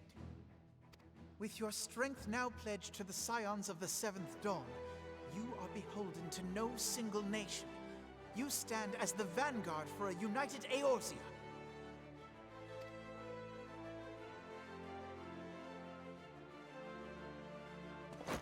From this moment forth, I declare you Crystal Braves. Let us mend this fractured realm and face our enemies as one.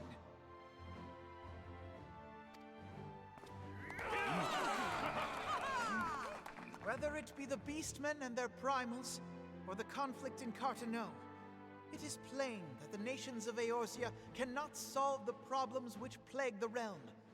Thus does it fall to some few heroic souls to succeed where they have failed.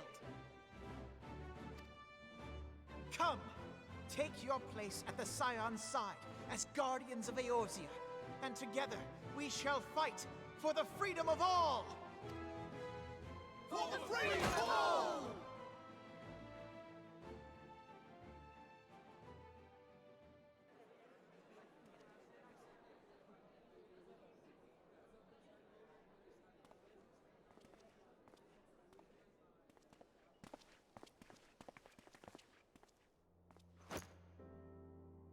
A rousing speech, Alphino.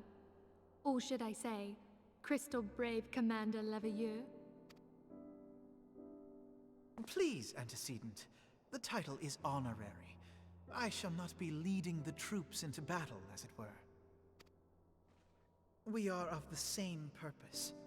Let us join hands and do what must be done to save this land. The Scions stand ready.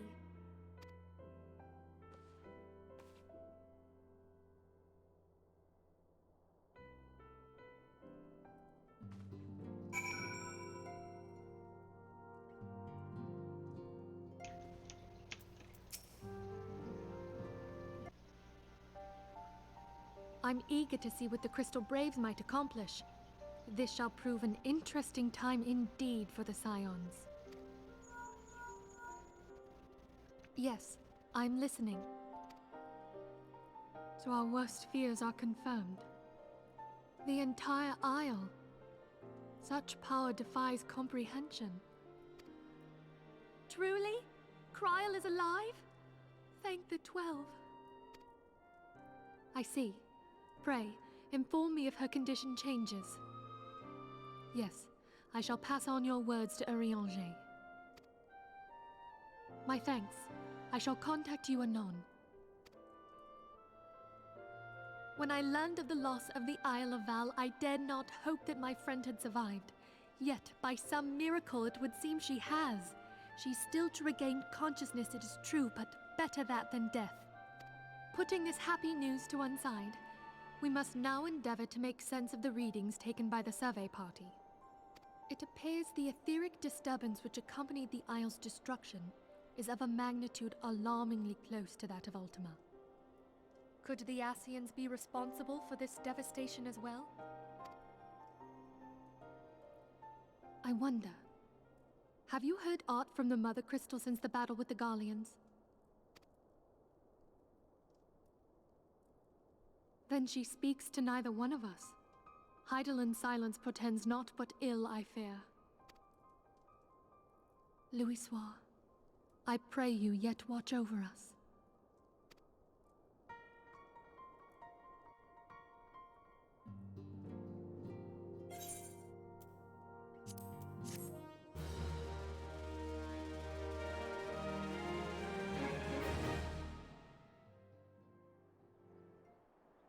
Oh my god, I forgot how much more of that patch we had to do. We would not have finished that yesterday.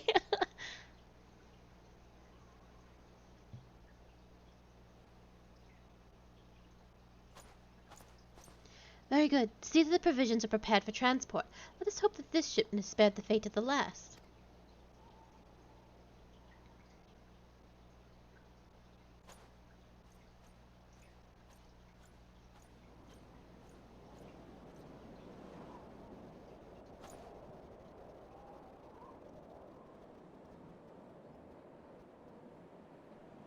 The winds are uncommon fierce this day.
So, that is technically the end of the Realm Reborn story, and we will be starting the beginning of Heaven's Ward.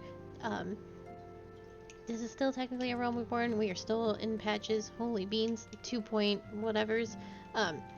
It's just that we will be moving on to the beginning chapters of Heaven's Ward, though it is still under the Realm Reborn title. Let me talk to all these clowns really fast. The Crystal Braves. 'Tis a most fitting name for a company of champions summoned together by the Mother Crystal. Would you not agree? The blue of the uniform represents the crystal's light, pure and unadulterated, a beacon of hope. The crystal sword is the design of those who would stand strong in the face of danger. Until the day my Crystal Braves are a guiding light for all of Eorzea, I will not give up the fight. Oh gods, oh gods, oh gods! I thought I was finished with the roster, but I missed a name and had to start all over, as if I didn't have enough work to do already! I am studying Eorzean military drills in the hope that I might better understand this new organization. For the freedom of all! For the freedom of all! For the freedom of all! The first few times I said it, I must confess to the feeling of some embarrassment, but it's starting to grow on me. The formation of the Crystal Braves has lifted everyone's spirits. My hopes are as high as the next man's, but we'll not know what this company is truly made of till we face our first mission. The formation of the Crystal... Oh. My bad. The greater our success, the more our name will grow. The more our name grows, the greater the profits to be had. I can scarcely contain my anticipation for our first mission. This uniform rather suits me, would you not say? Or perhaps it is I that suits it. After all my transgressions, I am grateful indeed for this chance to start anew. Braskin, Laurentis will do you proud. You've brought in quite a few new recruits, haven't you? Your reputation exceeds far beyond Little Alamigo, it would seem, and deservedly so. Why, meeting you has given me something to strive for. Remember the name of Wilred. I shall hone both body and mind, and do you and my fellow braves proud.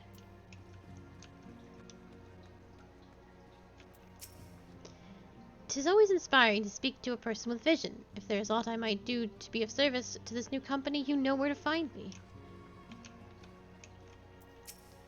Alphino's words were most heart-stirring, would you not agree? Truth be told, I worry what I can offer to such a lofty organization, but I will do my power to make my fellow braves proud. Come to mention it, the younglings seem to run off somewhere. I do hope they're not up to any mischief. Anyone with a pair of eyes can see that Thangred is sorely besmitten with hickory. Then again, subtlety has never been one of his strengths. Ariandre has asked me to watch over the Doman women, that they do not come to any more suffering than they have already endured. Is there aught I may do to serve you? I stand ever at the ready, for the freedom of all. Papalima refuses to spar with me. He says he has more important matters to attend to, but I think he's just afraid to lose. Sparring bouts to raise awareness of the Crystal Braves? Intriguing, though I cannot help but feel there are more pressing tasks at hand. Perhaps Tataru requires aid in compiling a company roster. I told you to leave this girl alone. Mr. Thancred has taken quite a fancy to Doman cuisine. Several times a day he tells me that one of my dishes is the best he's ever tasted. His praise is most heartening, though I cannot help but feel he has a want for exaggeration. Ever since Higari started preparing our meals, I swear I've never felt better. They say Doman cuisine is highly nourishing, but I sooner attribute it to the loving care she puts into her culinary creations. They say the fastest way to a man's heart is through his stomach, and I am not wont to disagree. No.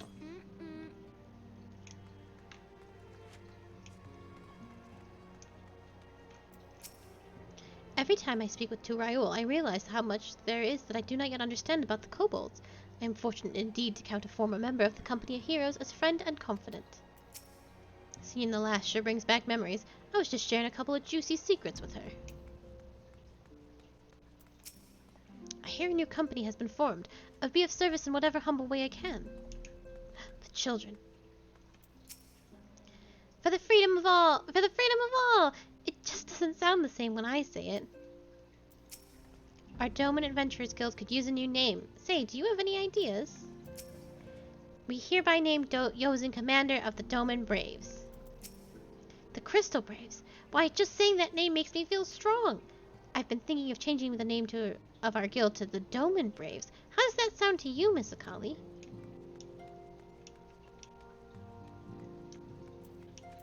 We are the Crystal Braves. We always save the day. And if you think we can't, we'll always find a way. 'Cause we...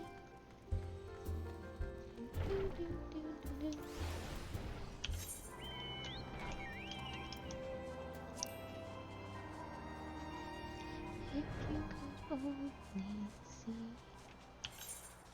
who we really are.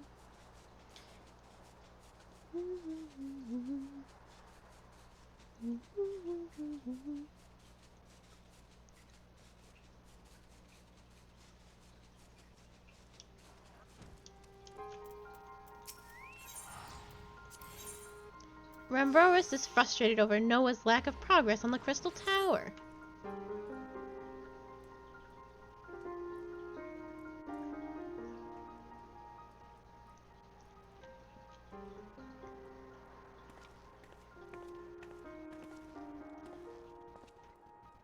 Ah, 'tis you, my friend. You are doubtless eager to hear of our progress on the Crystal Tower. Hell yeah. Excellent. I'd be disappointed to hear otherwise. Of course, disappointed is the word of the day, I fear. I'm ashamed to say that there is nothing worthwhile to report. The suns continue to probe the labyrinth of the ancients, and every day bring new discoveries. Alas, the same cannot be said of the Crystal Tower proper. We've not been able to set so much as a single foot inside it. You will recall how the 8 sentinels stood between us and the labyrinth initially. In like manner, the entryway to the principal spire, Cypress Tower, the elegants call it, is also protected by technology far more advanced than our own. Sid and I have tried every trick we know, but without success. Frankly speaking, we are at a loss. It is discouraging, but we cannot give up. There must be a way in. And so the situation stands, my friend. Until we gain entry into the tower, I fear your talents shan't avail us. It will require time that I am loath to waste, but I have a mind to set my people to scouring such ancient texts as we have on hand. Perhaps we can be of assistance. And you are? Be at ease, friends, for we share the self-same goal. I am Uni, and this is my companion Doga. We are scholars of the Alagan civilization, sent by the students of Baladician to assist in your endeavor. Ugini and Doga. Rather unusual names for this day and age, if I might be forgiven for observing, but I digress. You claim to be here as the students' behest, but we have received nary a word of your coming. Moreover, in light of the recent incident at the Isle of Val, I should think that there have been rather more pressing concerns. We can only assume that the message failed to reach you due to some mishap. I assure you we are here to help.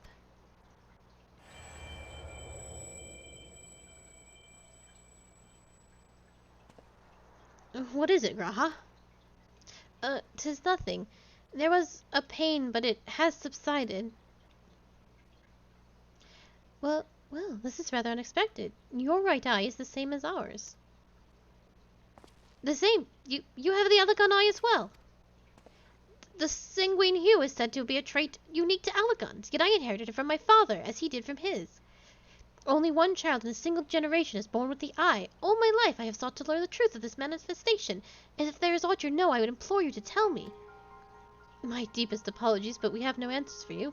Only one thing is certain. Those who possess the trait are bound by fate of Alag. As your eye has placed upon the path you walk, so too we have come to here to fulfill our destiny. Absurd though it may sound, it is the truth. It seems to me we have naught to lose by accepting their aid. What say you? If that is their wish, then so be it. Yet know that I still mean to verify your story with the students of Baldessian when I am able. I trust there will be no objections? Very well. As of this moment, I name Uni and Doga advisory members of Noah. Without further ado, let us have them examine the Cypress Tower entrance. I promise you'll not have cause to regret your decision.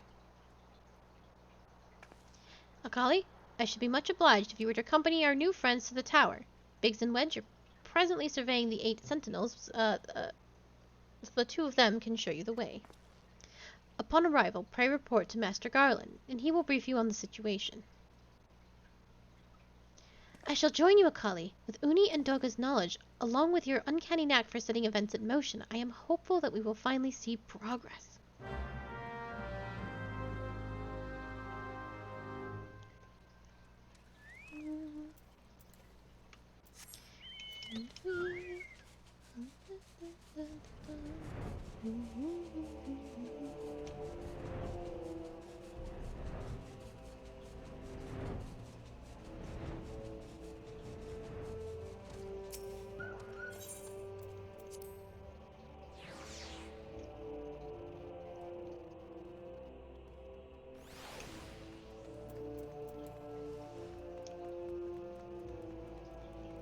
I was about to say, I hope it isn't cloudy, because they're probably going to show me shots of the Crystal Tower, and they will look crappy if it's not nice outside.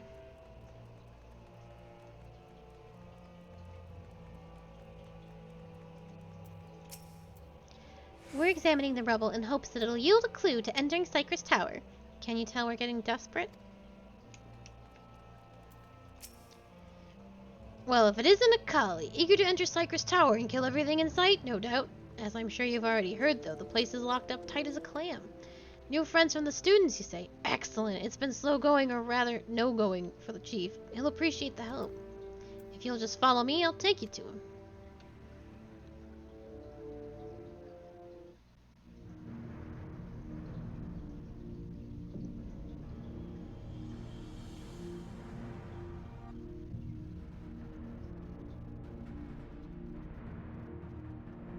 Just staring at it, Sid.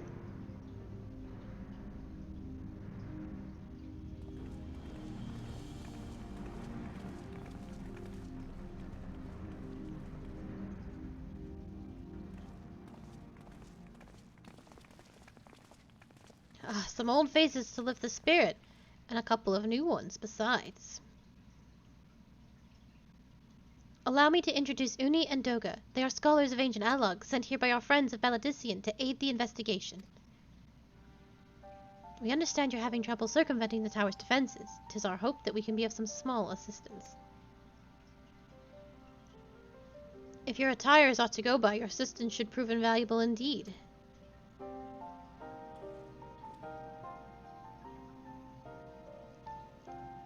To begin with, let me just tell you where we stand. Beyond rises Cypress Tower, the principal spire of the structure collectively known as the Crystal Tower. The only way to get inside is through the proverbial front door, the imposing gate you see here. The problem is, we can't get it to open. It is sealed by some mechanism whose workings are an utter mystery to us. Having had no success via more orthodox methods, I went at it with everything from a pickaxe to a Magitech cannon. Nothing so much as put a scratch on it. For our blessing, the gate doesn't try to reduce us to ashes like the 8 sentinels, but that doesn't make it any less effective a security measure. It's fiendishly frustrating in its simplicity. The only clue we have is this elaborate device carved upon it. A man and a woman respected, Alagon royalty by my judgment. Precisely who these individuals are we cannot say, nor do we know whether the device actually serves a purpose. Like it is not, it is purely decorative.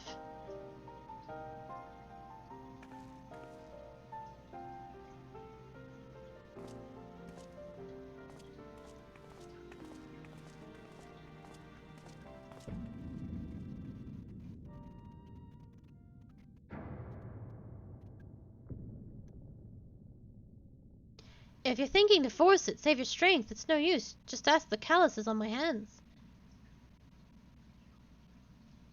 Rest assured, we do not mean to waste our strength.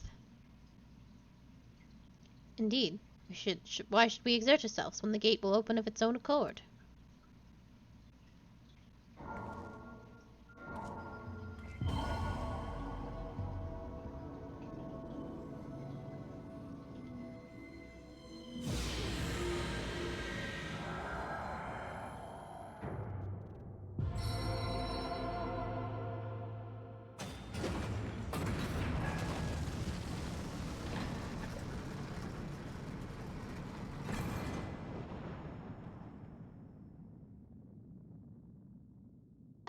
I don't think any of us expected that to happen.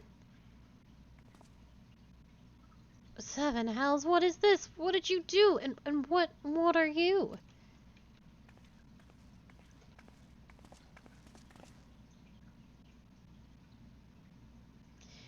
Piercing the heavens and gathering the light, a symbol of mankind's glory and might.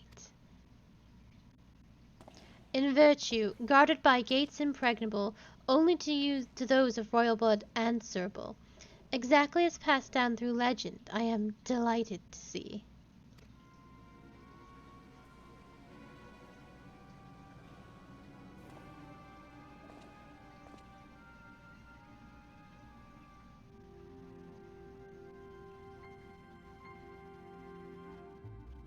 Beg pardons for interrupting your bewilderment. I couldn't help but notice the remarkable playthings you have acquired.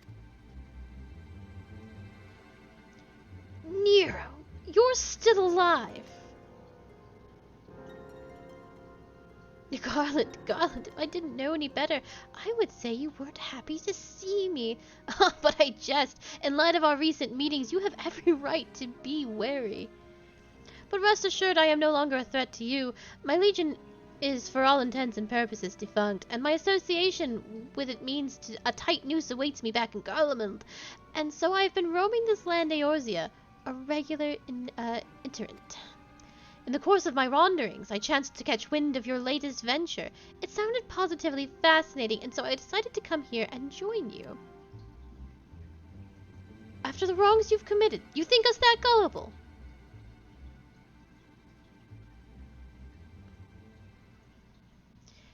If you are suspicious of my intent, 'tis only just deserts, but I am determined to make amends. As a gesture of goodwill, I will share with you what I know, starting with these two odd characters. As you are doubtless aware already, the Crystal Tower was the symbol of ancient Alag's might and prosperity. Entry was permitted only to royalty and a select few individuals. According to the records I have unearthed, only royal blood can open the gate. In other words, the Emperor and his progeny were living keys. You mean to say that these two are descended from Alagon royalty? Oh, I suggest nothing so glamorous. To put it plain, they are imitations of royalty, living keys born of Alagon ingenuity. Clones, I believe, is the name your creators gave your kind. Is that not so?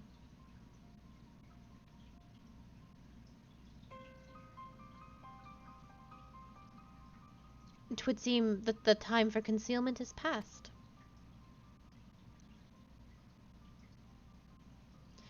Pray accept our apologies. 'Twas not our intent to deceive. We simply wished to avoid causing undue alarm by prematurely making what many would consider deranged claims. If it please you, let us return to the 8 Sentinels. There is much and more to tell.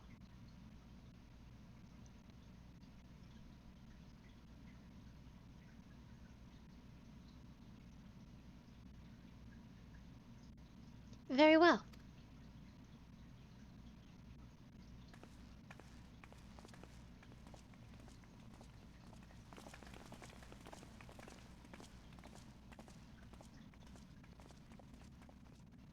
Seven hells, do you seriously mean to follow us around?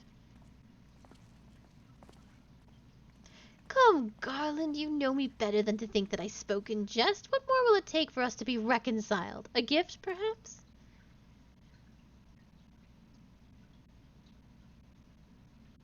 An Alagon tombstone. It holds the information I just shared with you, and a great deal more besides. It used to be the jealously guarded property of the 14th Legion, but it's yours now. I wish you joy of it. I look forward to working together, old friend.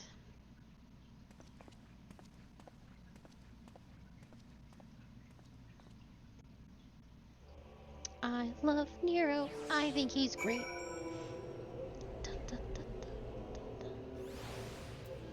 Where is he? Are you scheming?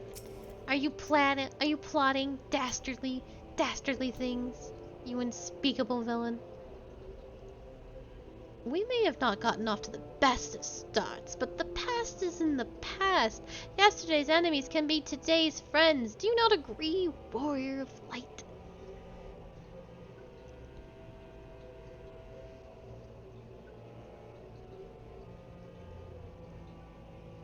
You can get their armor. However, it is a grueling process. I shall explain it to you. So, the judge's armor is locked behind a quest. Somewhat like Eureka. I don't know if you've heard the stories of Eureka, but it is a separate sort of thing where you have to level up separately from your character. Eureka was like 40 levels of it was like playing Final Fantasy XI in Final Fantasy XIV. This is not so grueling, but it is still obnoxious. So what you do is you go through this storyline while you're trying to free a certain place from Garlean influence. The storyline is not bad. However, you have to go... It's the second dungeon, and I put dungeon in quotes, of this storyline. And you have to go through it... When you go through it, you get these silver coins. You get about 20 silver coins from the dungeon. You need 100 silver coins to turn into 1 gold coin. And you need 2 gold coins to unlock 1 piece of the judge's armor.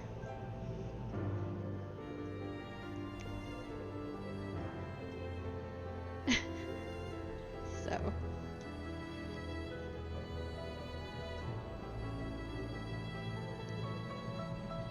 It's, 1,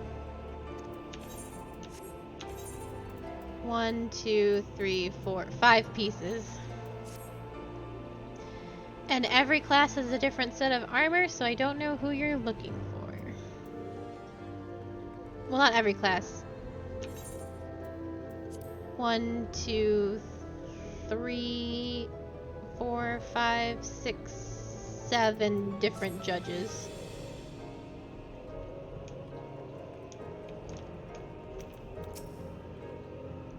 To think Alagons would make copies of people! If this knowledge were to fall into the wrong hands, the world would become a terrible place. I shudder to imagine a dozen brigs shouting at me all day long.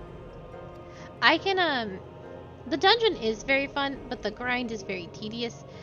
Because it's all based on relic weapon stuff, it is genuinely supposed to be a grindy thing, because the relic weapons that you get are better than the savage tier weapons.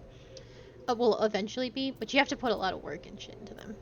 I can, I'll log on to my other character after this, and I can show you the armor sets and tell you what class they go to. I'll post it in FF14 chat for you.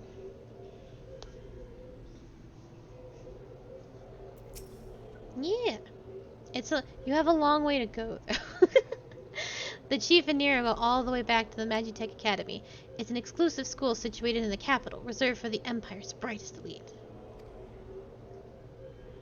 I don't know about the nitty-gritty details, but they didn't get along back then, and they don't get along now. Fate's a bastard for bringing them together again. It goes without saying that Nero can't be trusted. We'll do well to keep an eye on him at all times. That man? You don't think that man can be trusted? The Garlean second in command? The 14th Legion second in command? You don't think that's a man that can be trusted? Okay, Zath, thank you for stopping by. No. He's fine. Let us hear what Uni and Daga have to say. It will not be too late to decide upon a course of action afterwards. You don't trust this man? That man's trustworthy.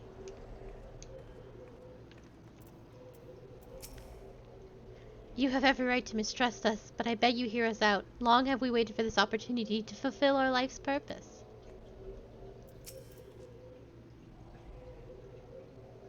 He's technically blonde.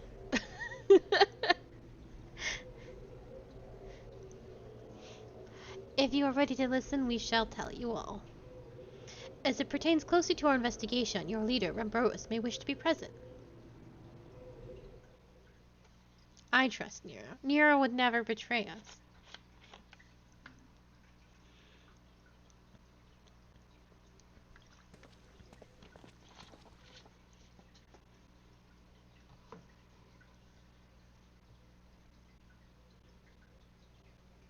Before we begin, pray allow me to apologize again. It was not our intent to deceive you. As you will have already gathered, we are not scholars sent by the students of Valdesian. Nay, we are clones. Copies of people who once existed, given life through Alagon technology. This is a rather lot to take in. It would not be considered unseemly, might I ask why you and yours were created, and more specifically, what it is you now seek to do. Answering your questions requires that we revisit Alagon history. Pray bear with us. The Alagon Empire reached its zenith long before our kind came into being. In that glorious age, the Crystal Tower stood tall as a symbol of Alagon pride. Parents took their children there, that they might learn how the nigh limitless energy it produced brought prosperity to the whole empire. That prosperity, however, bred decadence, and the empire began to show signs of stagnation. This decline was made all the more rapid for want of strong leadership. In a matter of generations, the Alagon civilization became a pale shadow of its former self. Its once gleaming cities fell into disrepair, and its frontier lands were given over to the wilderness. Lamenting the pitiful state of affairs, one technologist made its mission to restore Alag to greatness. Amon was his name, and he believed that the ailing empire wanted for but a potent ruler, and none was more potent than its founding father, with whom he sought to resurrect. The founding father? You cannot mean Emperor Zenaid. None other. As part of his experiments, Amon created clones of the Emperor's descendants. We are the products of that experiment, copies of Une and Doga. Historical texts mention the reigns of 2 Alagon emperors named Zend. It was commonly believed that the second was the namesake of the first. After all, such a custom is not uncommon among royalty and commoners alike, to think that the two were in fact one and the same. Aye, Zan returned from the grave and assumed his throne once more, and true to Amon's prediction, the Emperor restored its realm to the glory it once knew. Would that it could have been satisfied with that. In his previous life, the Emperor desired to bring the entire world under Alagon dominion, an ambition that ultimately went unfulfilled. Having been granted a second chance, he was determined to succeed. Realizing that he needed power to wage his war of conquest, Zan turned his sights towards a forbidden source, darkness. In order to learn how to harness the power, he converted the Crystal Tower into a restricted research facility. Darkness again! 7 hells! What is with the megalomania rulers turning darkness in their lust for power? Well, at least this one won't be bothering us, being thousands of years dead and all. Would that you were right, Master Garland.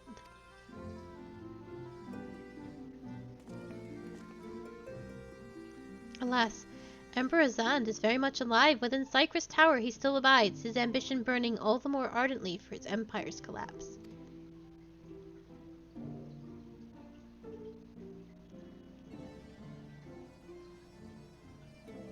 Wielding the power of darkness requires prodigious amount of energy that not even the Crystal Tower could produce. In order to augment the shortfall, Dalamon was created and launched into the heavens.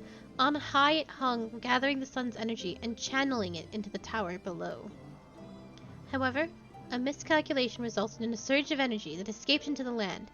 This triggered an earthquake of unprecedented violence, the calamity that ushered in the 4th Umbral Era. In the blinking of an eye, the mighty Alagon Empire was laid to waste. Yet even as the Crystal Tower was sinking into the earth, the technologist Amon, now Emperor Zan's closest aide, invoked powerful magics and halted the flow of time. Every soul within the structure, the Emperor included, was placed into a deep slumber. In that state they were to remain until the time was ripe to reawaken.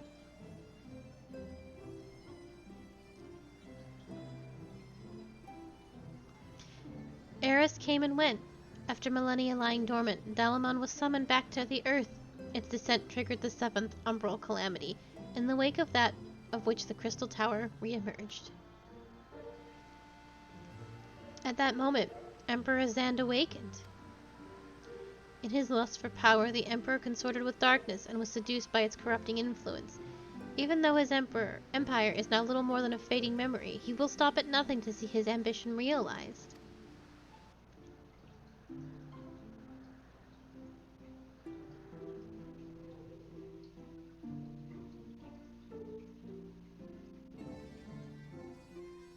"'Tis for no other purpose but to put an end to Zan's madness that we exist.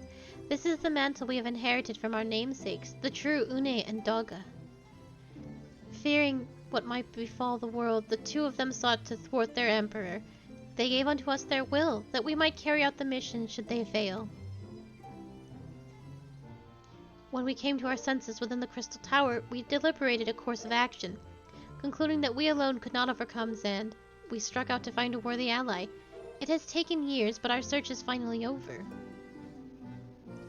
'Tis no ordinary woman who can cut a path through the labyrinth of the ancients. With you as our champion, Akaliana, we are confident that that we can end Zan's dark ambition once and for all.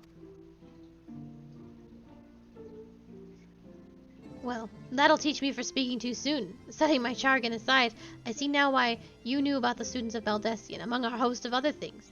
You were observing our investigation the whole time. So what will we do, Akali? The world's in grave danger again, and it just so happens you're an expert in saving it.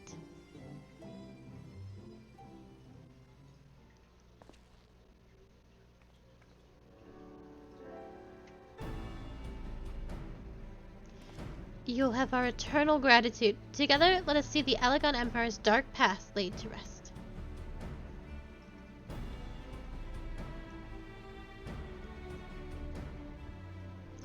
It has been our mission to recover the long-lost knowledge of Elegon civilization, but what worth is that knowledge if it means subjecting the realm to peril? Truth be told, it pains me to think the Tower's secrets may become lost to us, but the greater good must never come first. Besides, no quantity of ancient relics can compare to our friends Uni and Daga, living, breathing Elegons. And so I hereby declare change to Noah's objective. Henceforth, we shall direct all efforts towards sealing off Cypress Tower. Its dark secrets must never know the light of day. Akali, you did for us within the Labyrinth of Ancients. I would have you enter the structure and eliminate hostile elements. Suffice it to say, this includes Emperor Zand himself.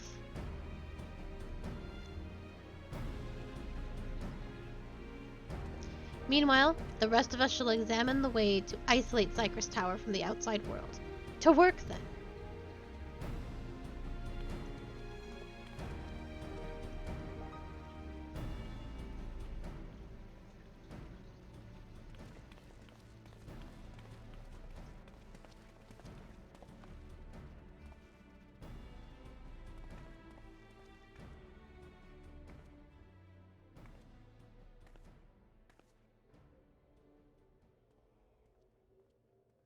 Wait, there is something I must know.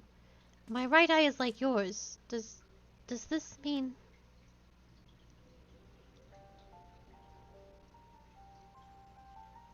You inherited the trait from your father, you said. Know that clones are unable to bear offspring. You have no cause for concern. The Elegon Eye, you called it, but to us it's the Royal Eye, owing to the fact that the trait manifests only in those possessed of royal blood. I cannot well explain why the eye runs in your line, but I am disinclined to think it a coincidence. Though you are doubtless impatient to learn the truth, pray have patience. All will be revealed in due time.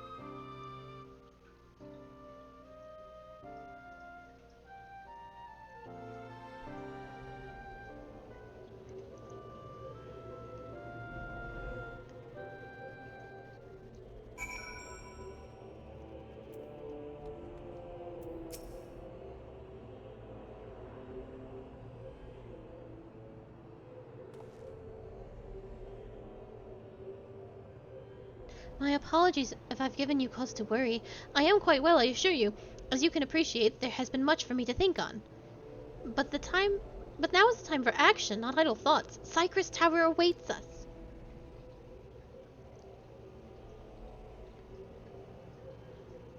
Your task is to eliminate all hostile emperors within the structure, Zad himself included. This will afford us a chance to seal out the facility. May the crystal grant you strength.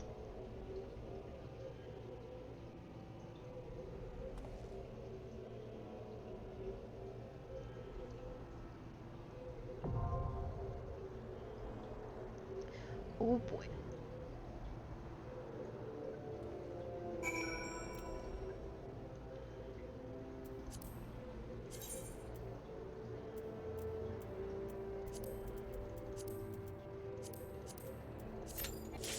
Oh, Jesus. Well, alright then.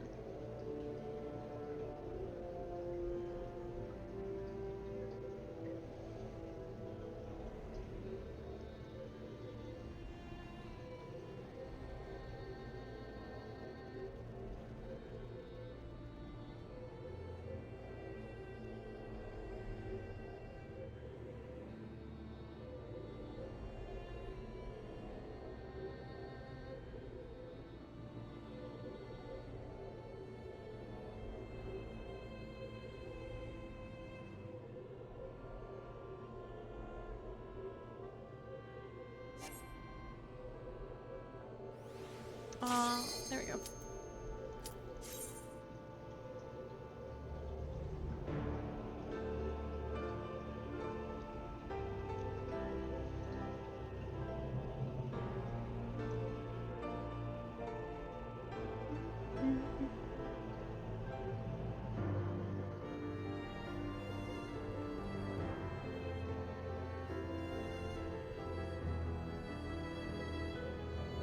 Oh.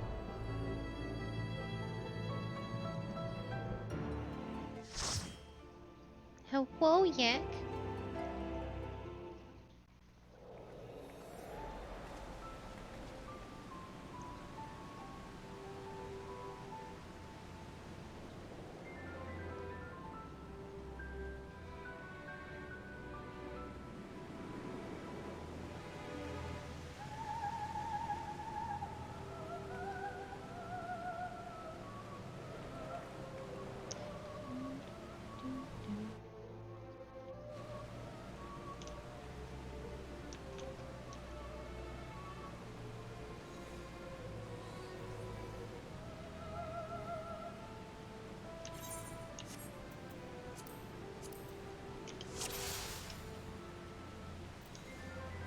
Well,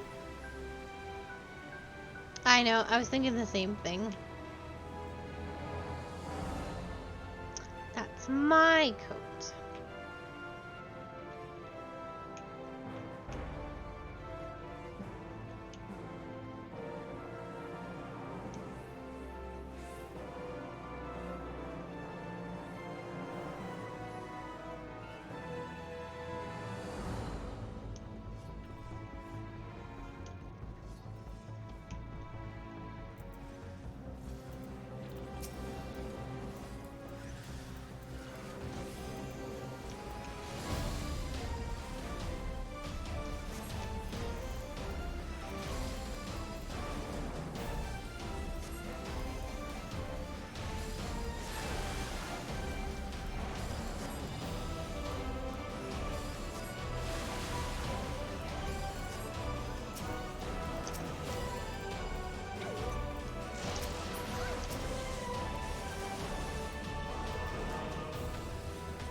Someone was dying so loud in my ear. I think it was.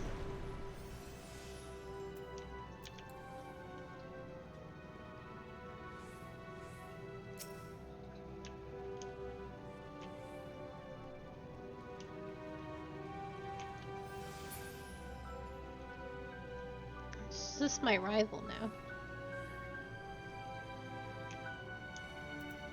And they're my co-healer.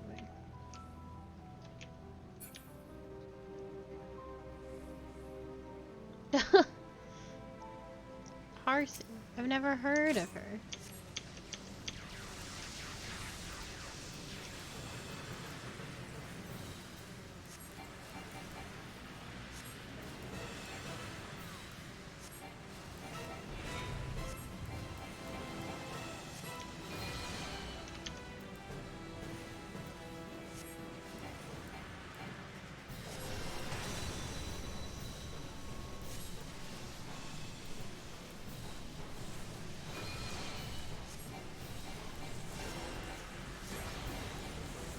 I think their gear is slightly better than mine. Anyway, stay away from me.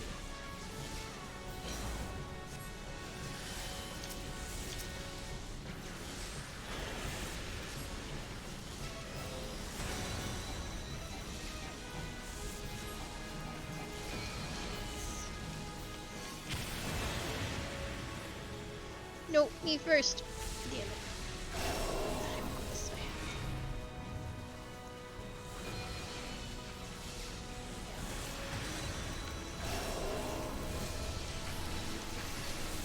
People are dying, Squirtle.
my crystal tower. Hell yes. Give me them gloves. I will destroy this other healer if they roll on my stuff.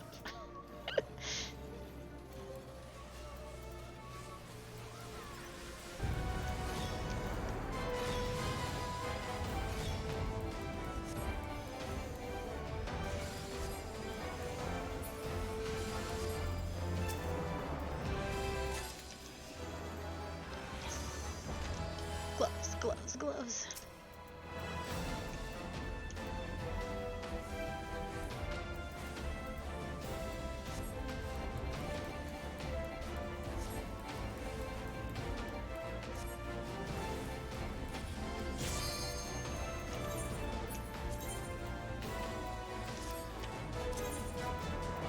Oh no, the fight's not over. No, I want to put on my gloves. We died.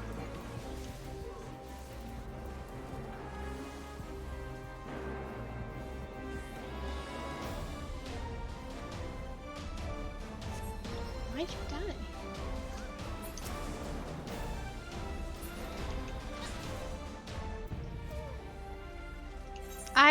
I burned my swift cast on a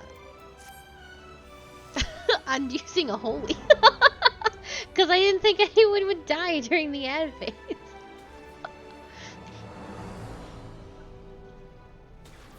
It was supposed to be free.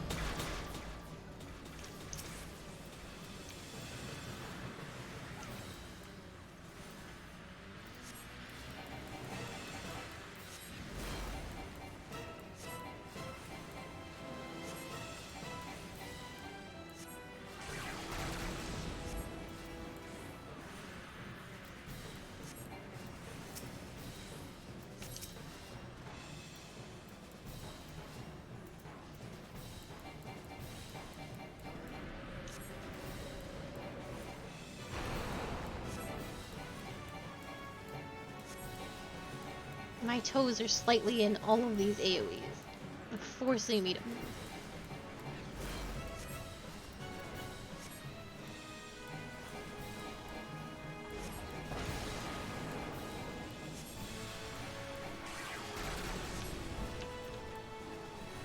Obnoxious.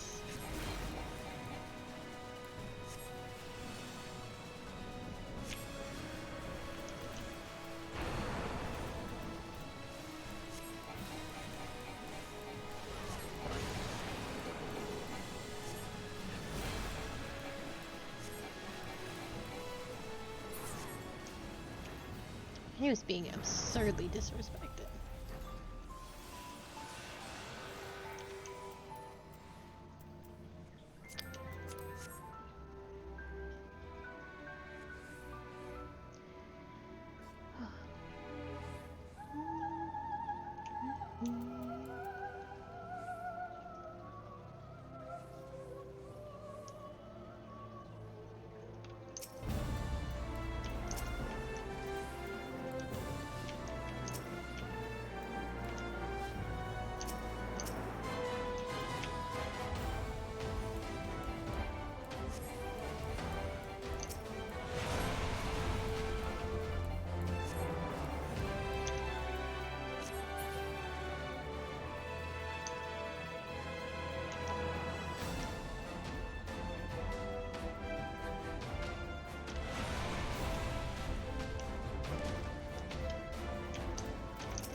So you can get this man's outfit right here. But it is for aiming only.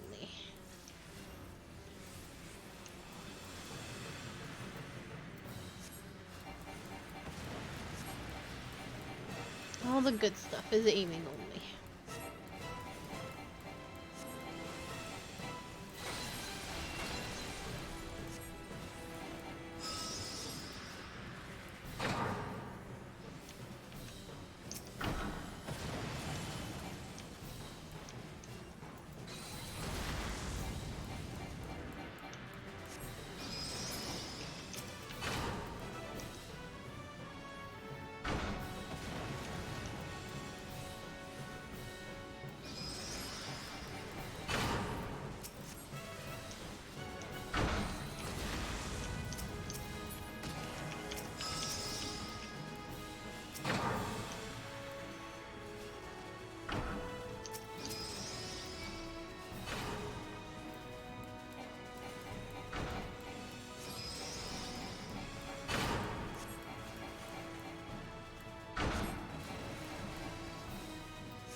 I have become his frog.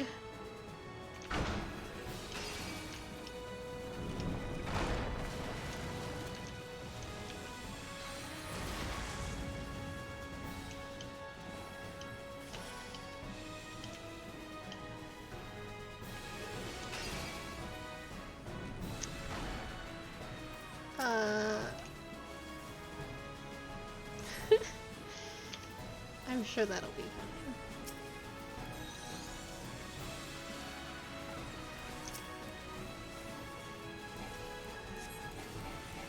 Me? 54, I think.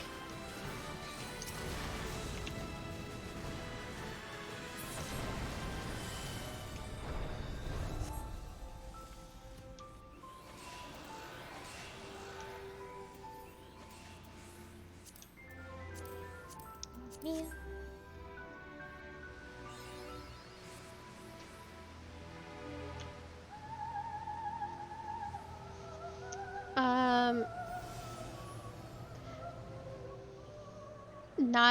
I need leveling roulettes, but not as healer.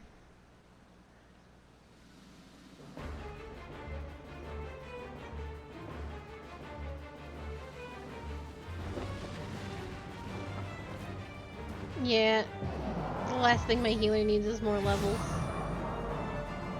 I had to get my DPSs up. If you can wait, because stream is done in 30, I would go on Casa.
I think I accidentally holied instead of raising. I did. That is exactly what I did.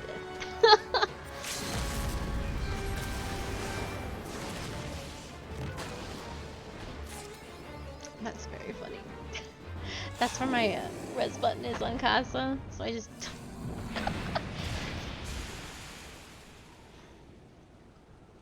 Whoopsies. They're fine.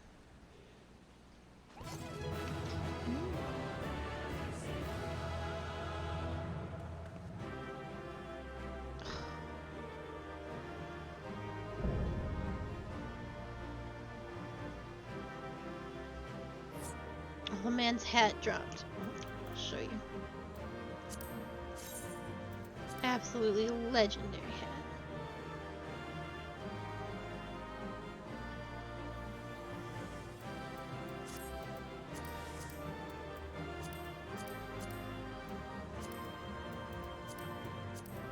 I don't want these.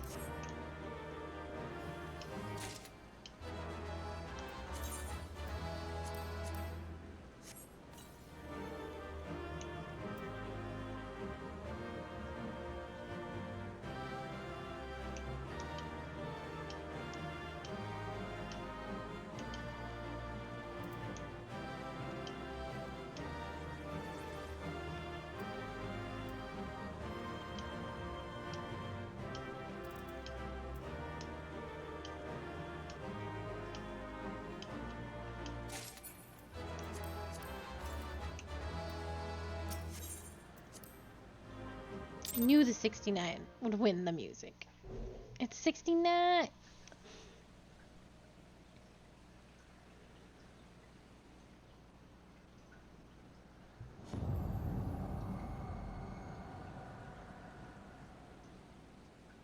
Akali!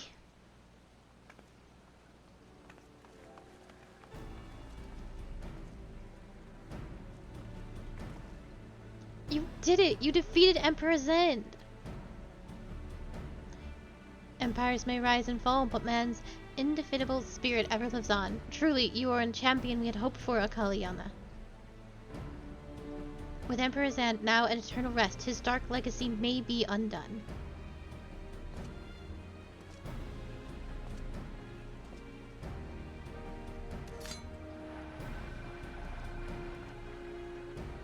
What are you playing at now, Nero? In case you haven't noticed, Garland, these are dangerous surrounds. Can a man be faulted for exercising due caution? At any rate, you needn't mind me. I'm perfectly capable of looking after myself. Go on and finish what you came to do.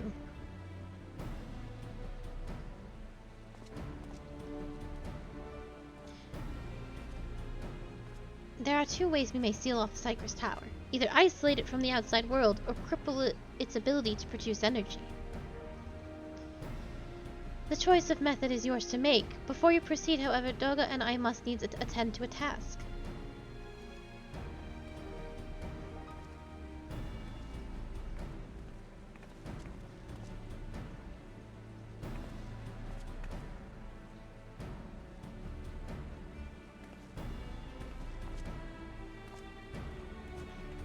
This distortion, what is it?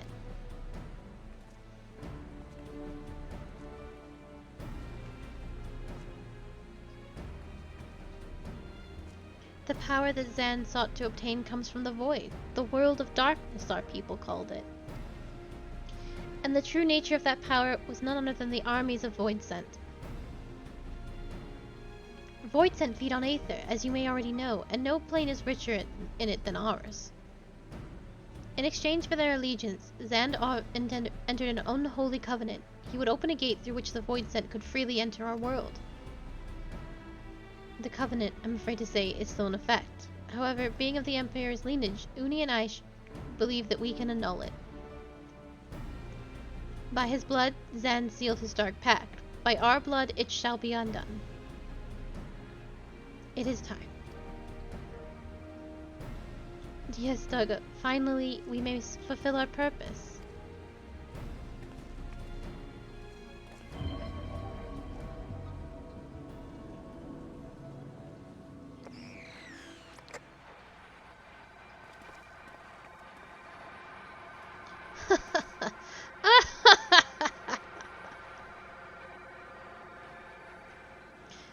be still my beating heart.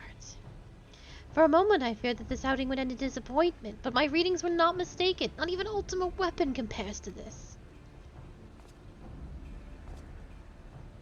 What are you going on about?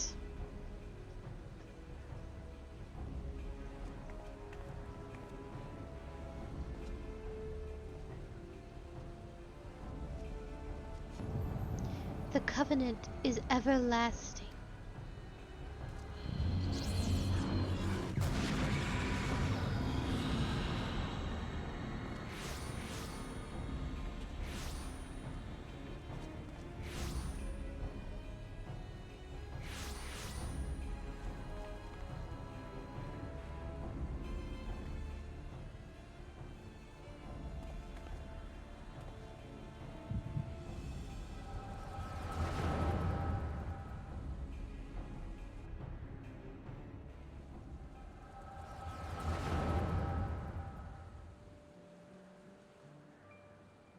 And so Marsilia is brought into the fold. Soon all the world shall be united under Alagon rule. And yet, with every dream that becomes reality, the memory of death grows ever more vivid, an endless void, bereft of light and warmth. Though I may have defeated death, it did not leave me unscathed. Nay, its raving claws have scarred my soul for eternity. Never shall I know peace. Beings without will, you cannot fathom my rage, my melancholy, my fear. What worth is wealth and power when all must inevitably be consigned to nothingness? If man has nothing, he need not know the pain of loss. So let there be nothing. Harvest more power, that the gate may be thrown full open. Let the cloud of darkness come and engulf the world, devouring all life, hopes, and dreams. Let all be returned to nothingness.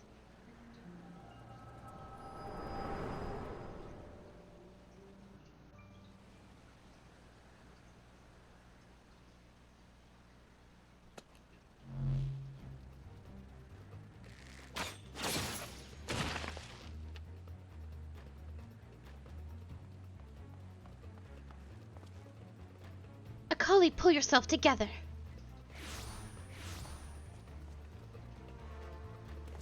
Is there no end to them? What in the seven hells is happening?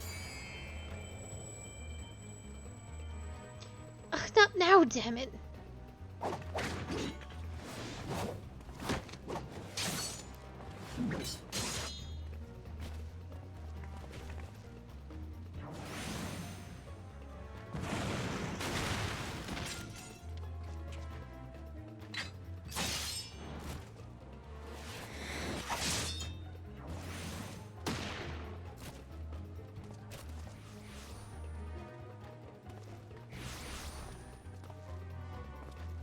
Nero, were they part of your grand plan too?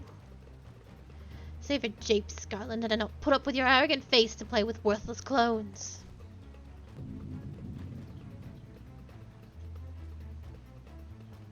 Something controls them. A void scent, and no ordinary one at that. Doga!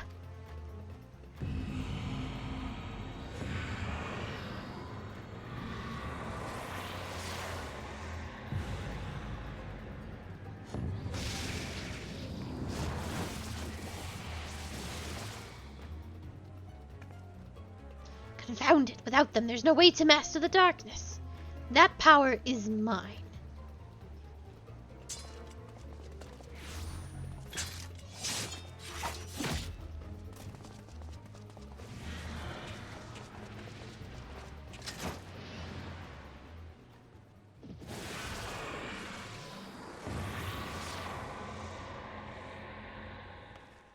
Nero!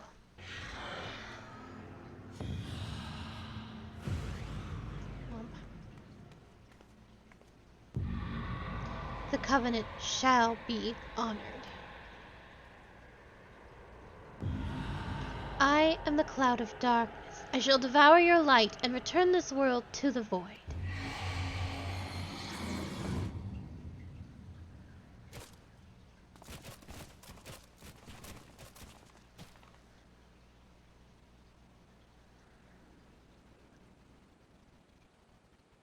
Damn it, the rift is gone. What are we supposed to do now?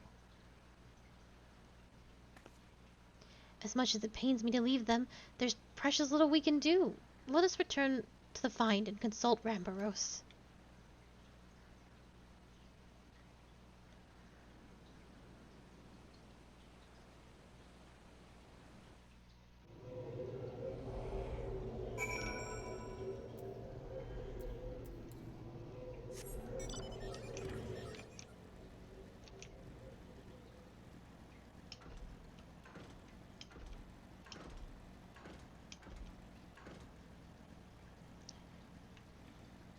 Do, do, do, do, do.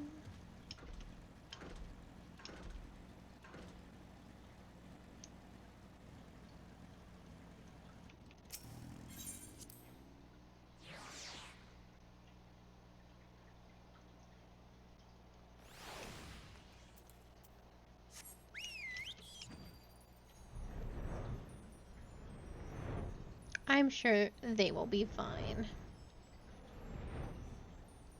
Don't even worry about it.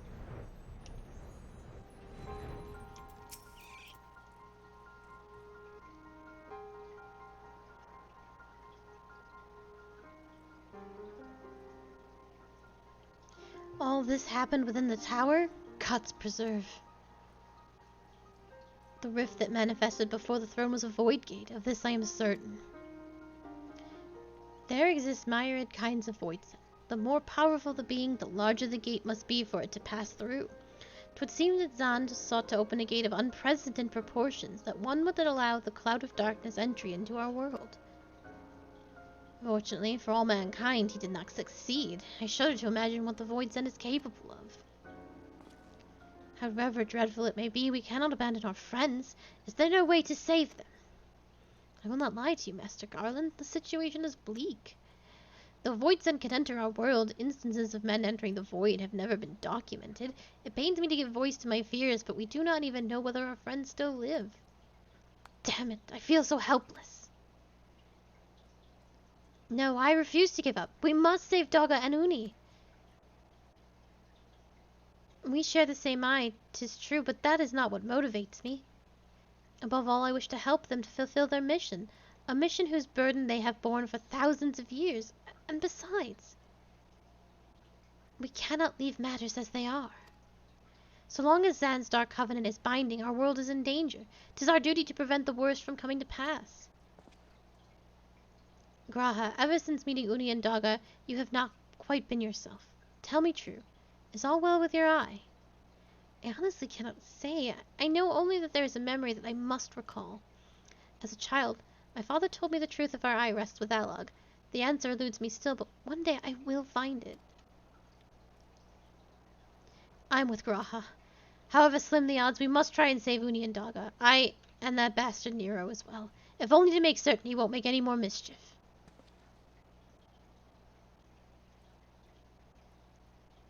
You have the right of it. Though we have known them but briefly, Dogga and Uni are our comrades. We cannot fail them. I shall consult experts in literature both. I swear to leave no stone unturned. Yet know that it may be a while before we are ready to act. I would ask that you are all patient when dealing with the Void. One cannot be cautious enough. Thank you again for your assistance. Pray rest while you can, for when the time comes to go after our friends, you must be at no less than full strength. We'll save them yet, Akali. Mark my words.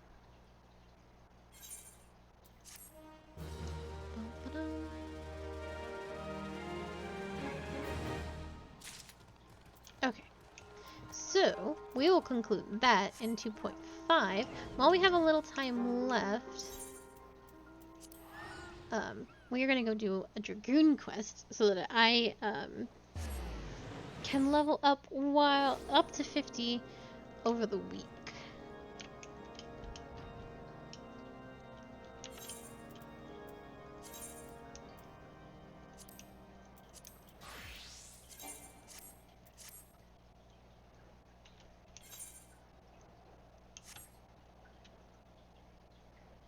And hopefully I will do that. Hopefully I will remember to do at least the roulette a day.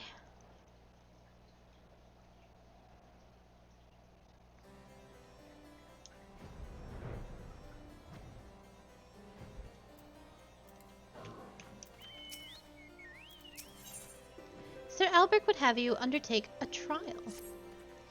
It is pleasing to see how readily the dragon stirs within you. You show great potential, Akali, a potential that may well prove the difference between victory and defeat. Estinian is no ordinary dragoon. Even when set against the legendary Azirs of ages past, the man is considered second to none. Such is his prowess, in fact, that the day he was chosen by the Eye, it was proclaimed that Hadrith, the Dragon's Eye, had been reborn. I mean not to disparage your skills, Akali, but to pursue Estinian in your current state would be a tantamount to suicide, as I promised I should train you in the way of the dragoon that you might face Estinian as an equal. Before we commence, however, it is only fitting that you are edified regarding our origins. It has all began a millennium past, when our forebears resided in the southern plains in humble circumstances. The Fury, impressed by the spirit of our ancestors, decided that it was meet that she make them her own. So did she appear before Haldrith's sire, a man of courage and integrity named Thordan, and bade him lead her people to the promised land, to what would become of the great nation of Ishgard. Their journey brought them to a wide chasm, whereupon Thordan and his people set to building a bridge. It was then that the dark shadow descended upon them, the great worm Nidhogg. Heedless of his own safety, Thordan furiously charged the colossal beast. Alas, he was pushed into the chasm by one of his own, a man seduced by the worm, and fell to his death. Taking up his slain sire's lance, Haldrith hurled himself at Nidhogg. Even as tears streamed down his face, the confrontation ended when the young man, his hand guided by Helone, landed a mighty thrust that prized out Nidhogg's eye. With a terrible roar of pain, the great worm took wing and fled, while jubilation reigned below. Ishgard's priceless relic is none other than the eye taken from Nidhogg that day. It is a veritable wellspring of dragon power. Even so removed from its owner, it can exert control of the hearts of men. Haldrith himself felt its malign influence, but his love of justice brokered no corruption, and he prevailed over the power, claiming his own. And so it was that the first Azure Dragoon was born. Being derived from our foe, the power of the dragon is a thing to be loathed. But as Haldrith proved to us all, so long as our hearts burn with justice, we need not fear being taken into its thrall. But what is justice precisely? Justice assumes many shapes and forms, Kali, and none can say that one is greater than the other. So long as you hold fast to your beliefs and stay true to yourself, you leave no room for the power of the dragon to master you. But enough of history. Let us return our attention to the present. A knight by the name of Sir Brusimon will see you to the next stage of your training. Seek him out at Witchdrop.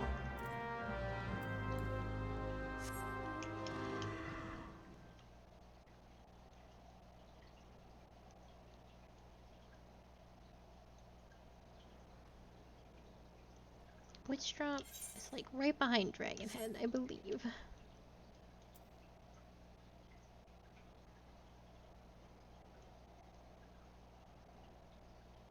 Wait.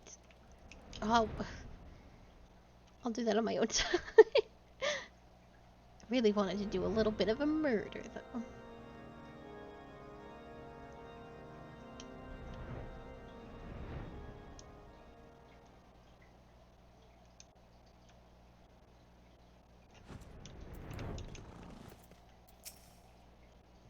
So the adventurer seeks to become a dragoon. Sir Albrecht speaks of legends and chooses ones, but I would see you prove yourself in a more practical fashion. With your lance, defend yourself.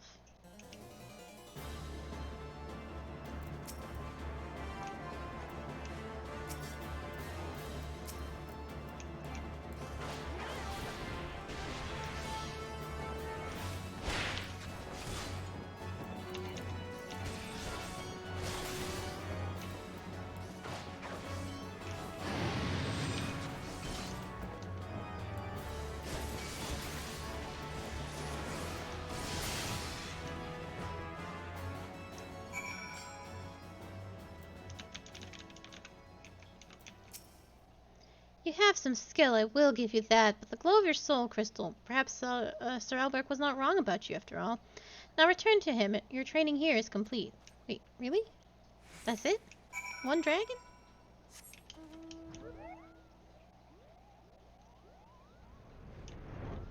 Such madness.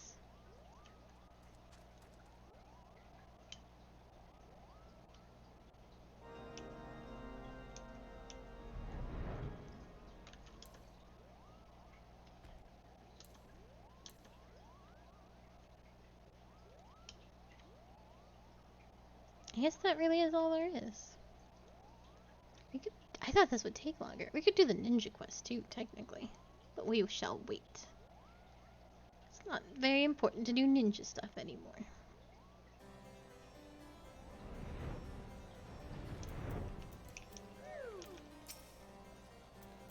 The soul of the dragon grows ever stronger within you, Akali. Clearly your trial was a rousing success. I need only observe your crystal to know as much.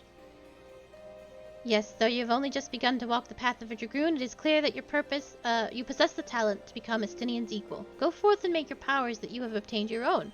When the time is right, we shall proceed with your training. That is okay. It happens.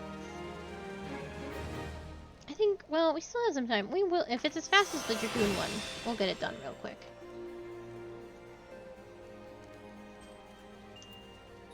Yeah, we'll go be a ninja real fast. Unless, yes, okay, good. Put on my new ninja clothes. That's it, Wineport. You missed Dragoon is good. Dragoon is very good.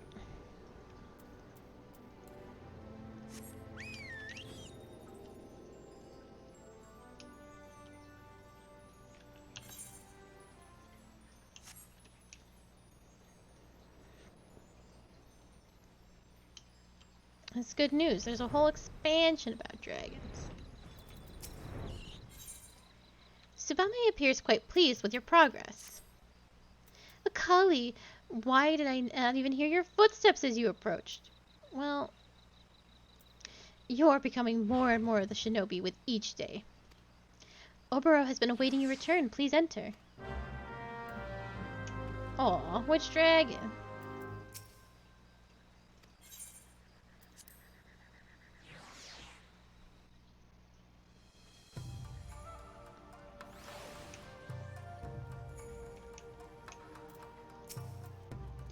Ah, Kali, it is clear from the manner in which you carry yourself that you have been more diligent in your training.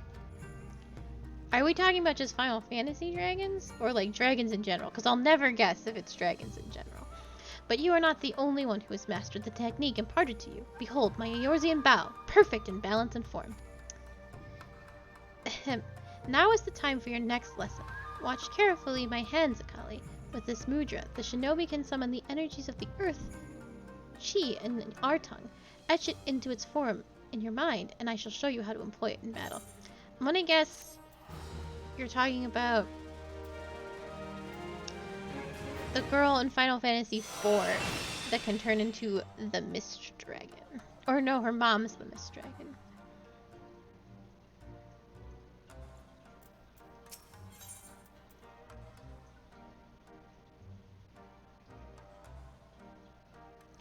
Oboro would impart a new mudra to his promising pupil. Oh, you're talking about dragoons. I thought I read dragons, because they're basically the same words. Well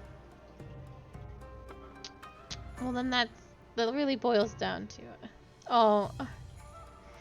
Chi or Earth marks the second mudra that you have learned. With this, you are all ready to begin the next phase of your training. It is through the combination of mudra that you find new techniques. The first technique I would impart to you is Rightian, lightning release. When heaven joins with earth, lightning will flash and thunder will roll. In other words, form the mudra 10 followed by Chi, channel the energy forward and bolts of lightning will surge from your hands to strike your foe. This is a more formidable technique than the Fuma Shuriken you have wielded thus far. I have taken care to reinforce the milk run outside the storehouse. Strike it with Rightian, and I shall observe. Kane is a grump.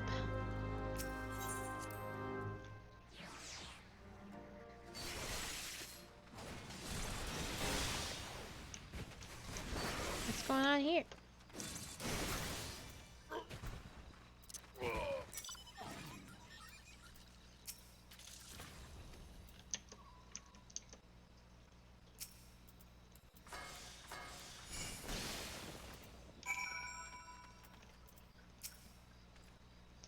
Very well. Now recall what I said during our first lesson. The techniques at your disposal were created not merely by which mudra you form, but also the order in which you combine them. When earth joins with heaven, the skies will rain in fire and ash. In other words, form the mudra chi followed by 10, then channel those energies forward, and searing hellfire will engulf your foes. But be forewarned, these techniques require considerable exertion on your spirit. After performing one, you will observe that some time is required before your mind settles and you are able to wield another. Now demonstrate Keitan for me, or the Mukjin over there. It's not how it works anymore, Orabron. Look at me do this.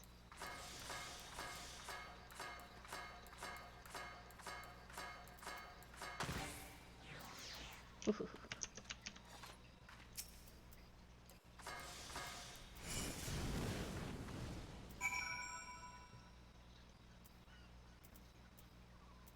I'm just Narutoing over here.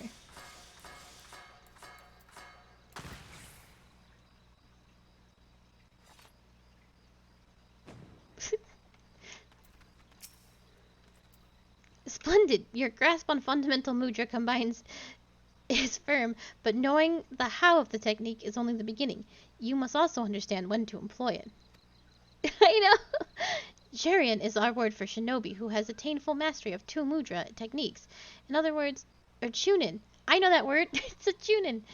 Chunin is our word for shinobi who has attained full mastery of 2 mudra techniques. In our tradition, when a student is deemed by his master to show such potential, she is led to a waterfall outside the village to conduct intense training. I cannot take you to Doma, of course, but my map tells me of a place on the upper Lanosia that should suffice. Fool Falls! The name is less auspicious, but it will have to do. Meet me there and we shall proceed.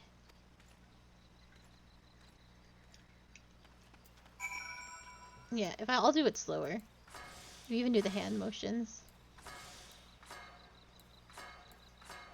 And you'll get a third one, and they can all do different spells and stuff. But if you mess it up, then you get the oopsie doopsie rabbit.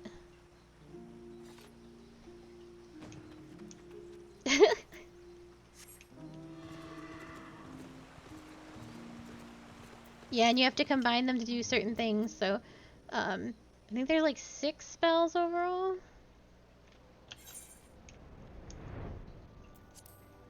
And you just combine Tenshi and the last one.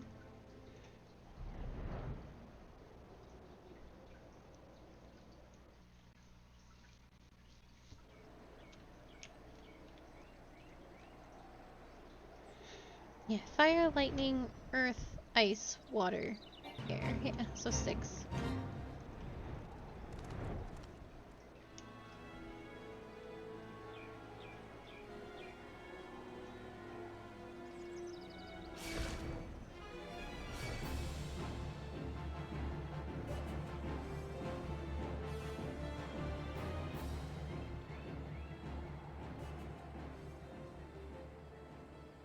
You can get pretty close to a Naruto look, if I'm not mistaken, because of how you can dye gear and whatnot.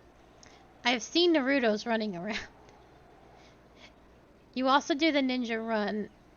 Hold on. When you have your weapons out. I will show you. So weapons out, and I'm doing the run, and then I'm really doing the run.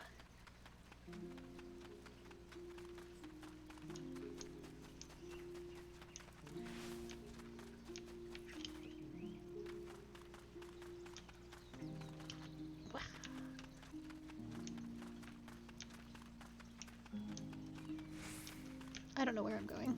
I'm just ninja running.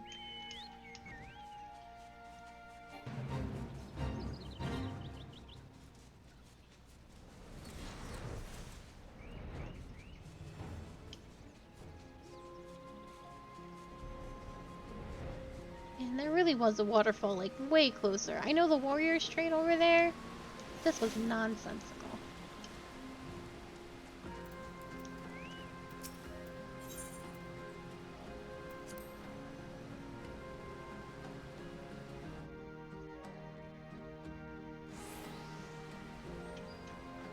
Could have just trained with the warriors, Oboro. Until today, I knew this place only has letters on a map. Gazing upon it with my own eyes, it is even more beautiful and powerful than I could have imagined. Yes, this will serve us well. My people do not worship your deities, the 12. Our gods are all around us, in the trees, in the soil, in the crashing waters before you. Close your eyes and open your heart to the sound of the rushing falls, that you might purge your mind of all worldly thoughts and distractions.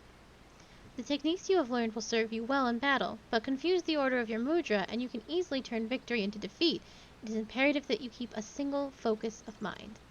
So, it is that the masters have brought their students to falls like this one, for training since our ancestors' times.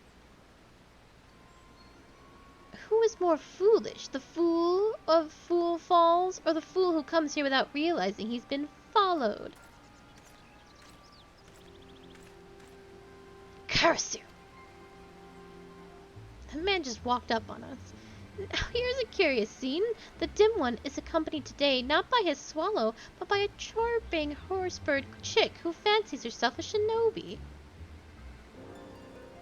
The dim one is displeased this after our hero postponed 2 assassinations to make this little journey. Could his friends not greet him with a smile and some crumpets, or whatever it is Eorzeans take with their tea? The dim one ponders. How did our hero know to find him here? Yet the answer is plain as day. The dim one is a creature of habit and tradition. Where else would he bring his prized new pupil? Tradition? Our hero spits on tired tradition. No, for he's a shinobi of a different feather, ever-changing, never predictable, but always, always in style. Those who cling too closely to tradition are bound to suffer the fate of their forebears, or are the lessons of the past so soon forgotten. Ready yourself, Akali. It appears your training today will be of the more practical sort. But of course, all you had to do was ask nicely. It would be my pleasure to be your teacher for the day. Your first lesson, little chick? Rightian's lightning will strike a single foe, while Katan's flames will raise many. Wield them wisely, or don't. It's only your life at stake. Oh, how generous is our hero, putting aside his killings and spyings to play mother hen to the horsebird chick. You will try to keep me entertained, won't you?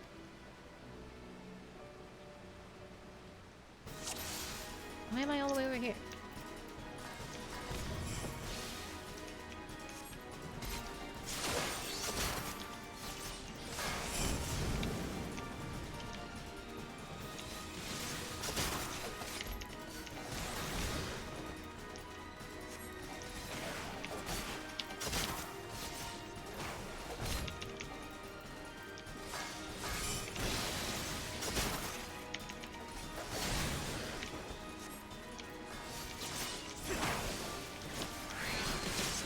Oh, it's very good.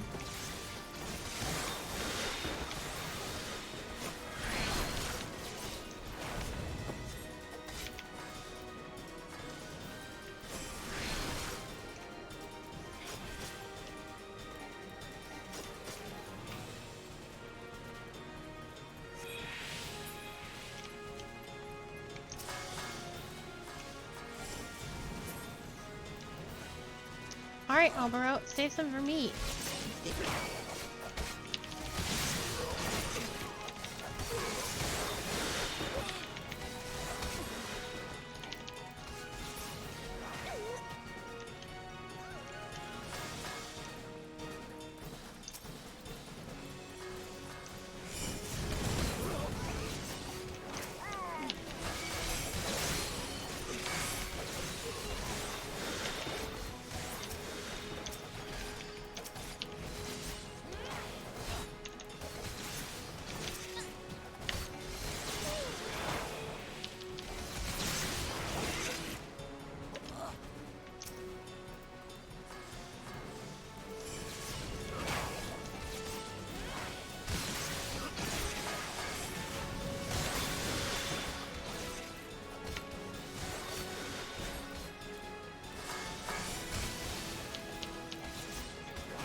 Did we win? You fought well, Akali.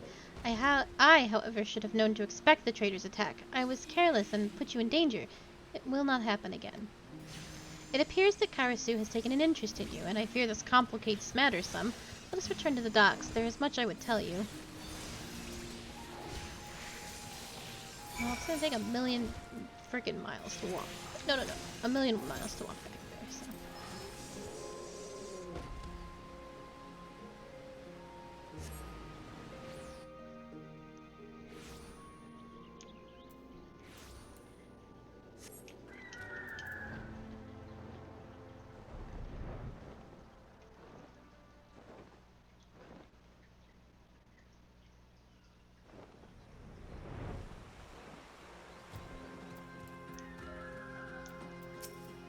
In, please.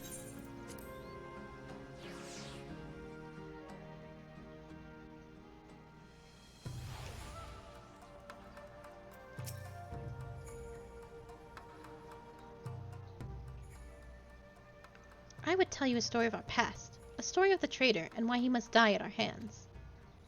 Growing up in the same village, I have known Karasu since we were both children. When we came of age, we began our training together under Master Gekkai. From a young age, it was clear Karasu possessed an innate talent for art that few could rival.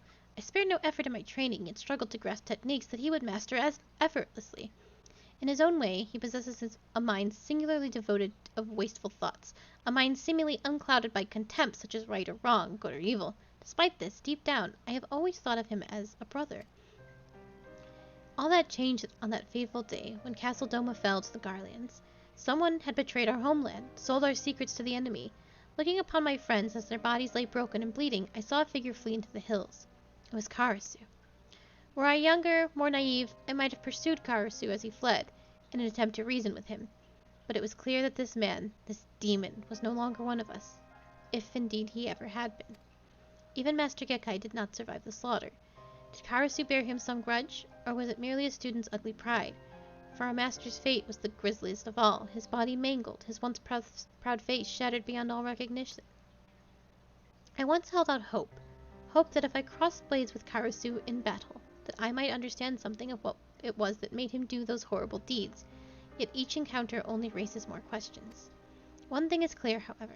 Karasu could have killed us back at Fool's Fall, had he seen fit, and yet he chose not to. It was as if he was testing us, testing you. Needless to say, this does not change our mission. For his crimes against Doma, Karasu must pay with his life, and yet his thorough knowledge of us and our art has put Tsubume and I at a grave disadvantage. But you, Akali, your thoughts, your movements are still unfamiliar to him. Yes, your presence might just serve to break his focus and afford us an opening. Yet to accomplish this, you must become stronger still. Promise me that you will not let up in your training.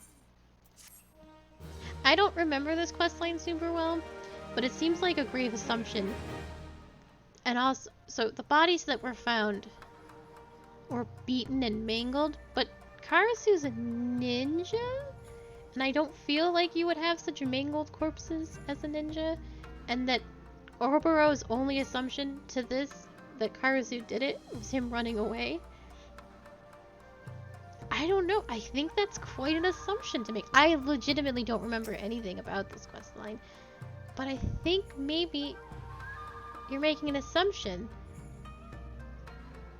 Yeah, but would a ninja smash? Well, like, there's a lot of talk of smashing an ninja. I don't know. Maybe I'm wrong, but I think Ouroboros is making an assumption. And when you make an assumption, you make an ass out of me and you. I know that. I don't know. I think you're just looking for a man to blame. I don't know. I don't know. I guess we'll find out. I saw him running away from the scene of the crime. Alright, but that's going to be it for me today. I will be back with more Final Fantasy on Saturday.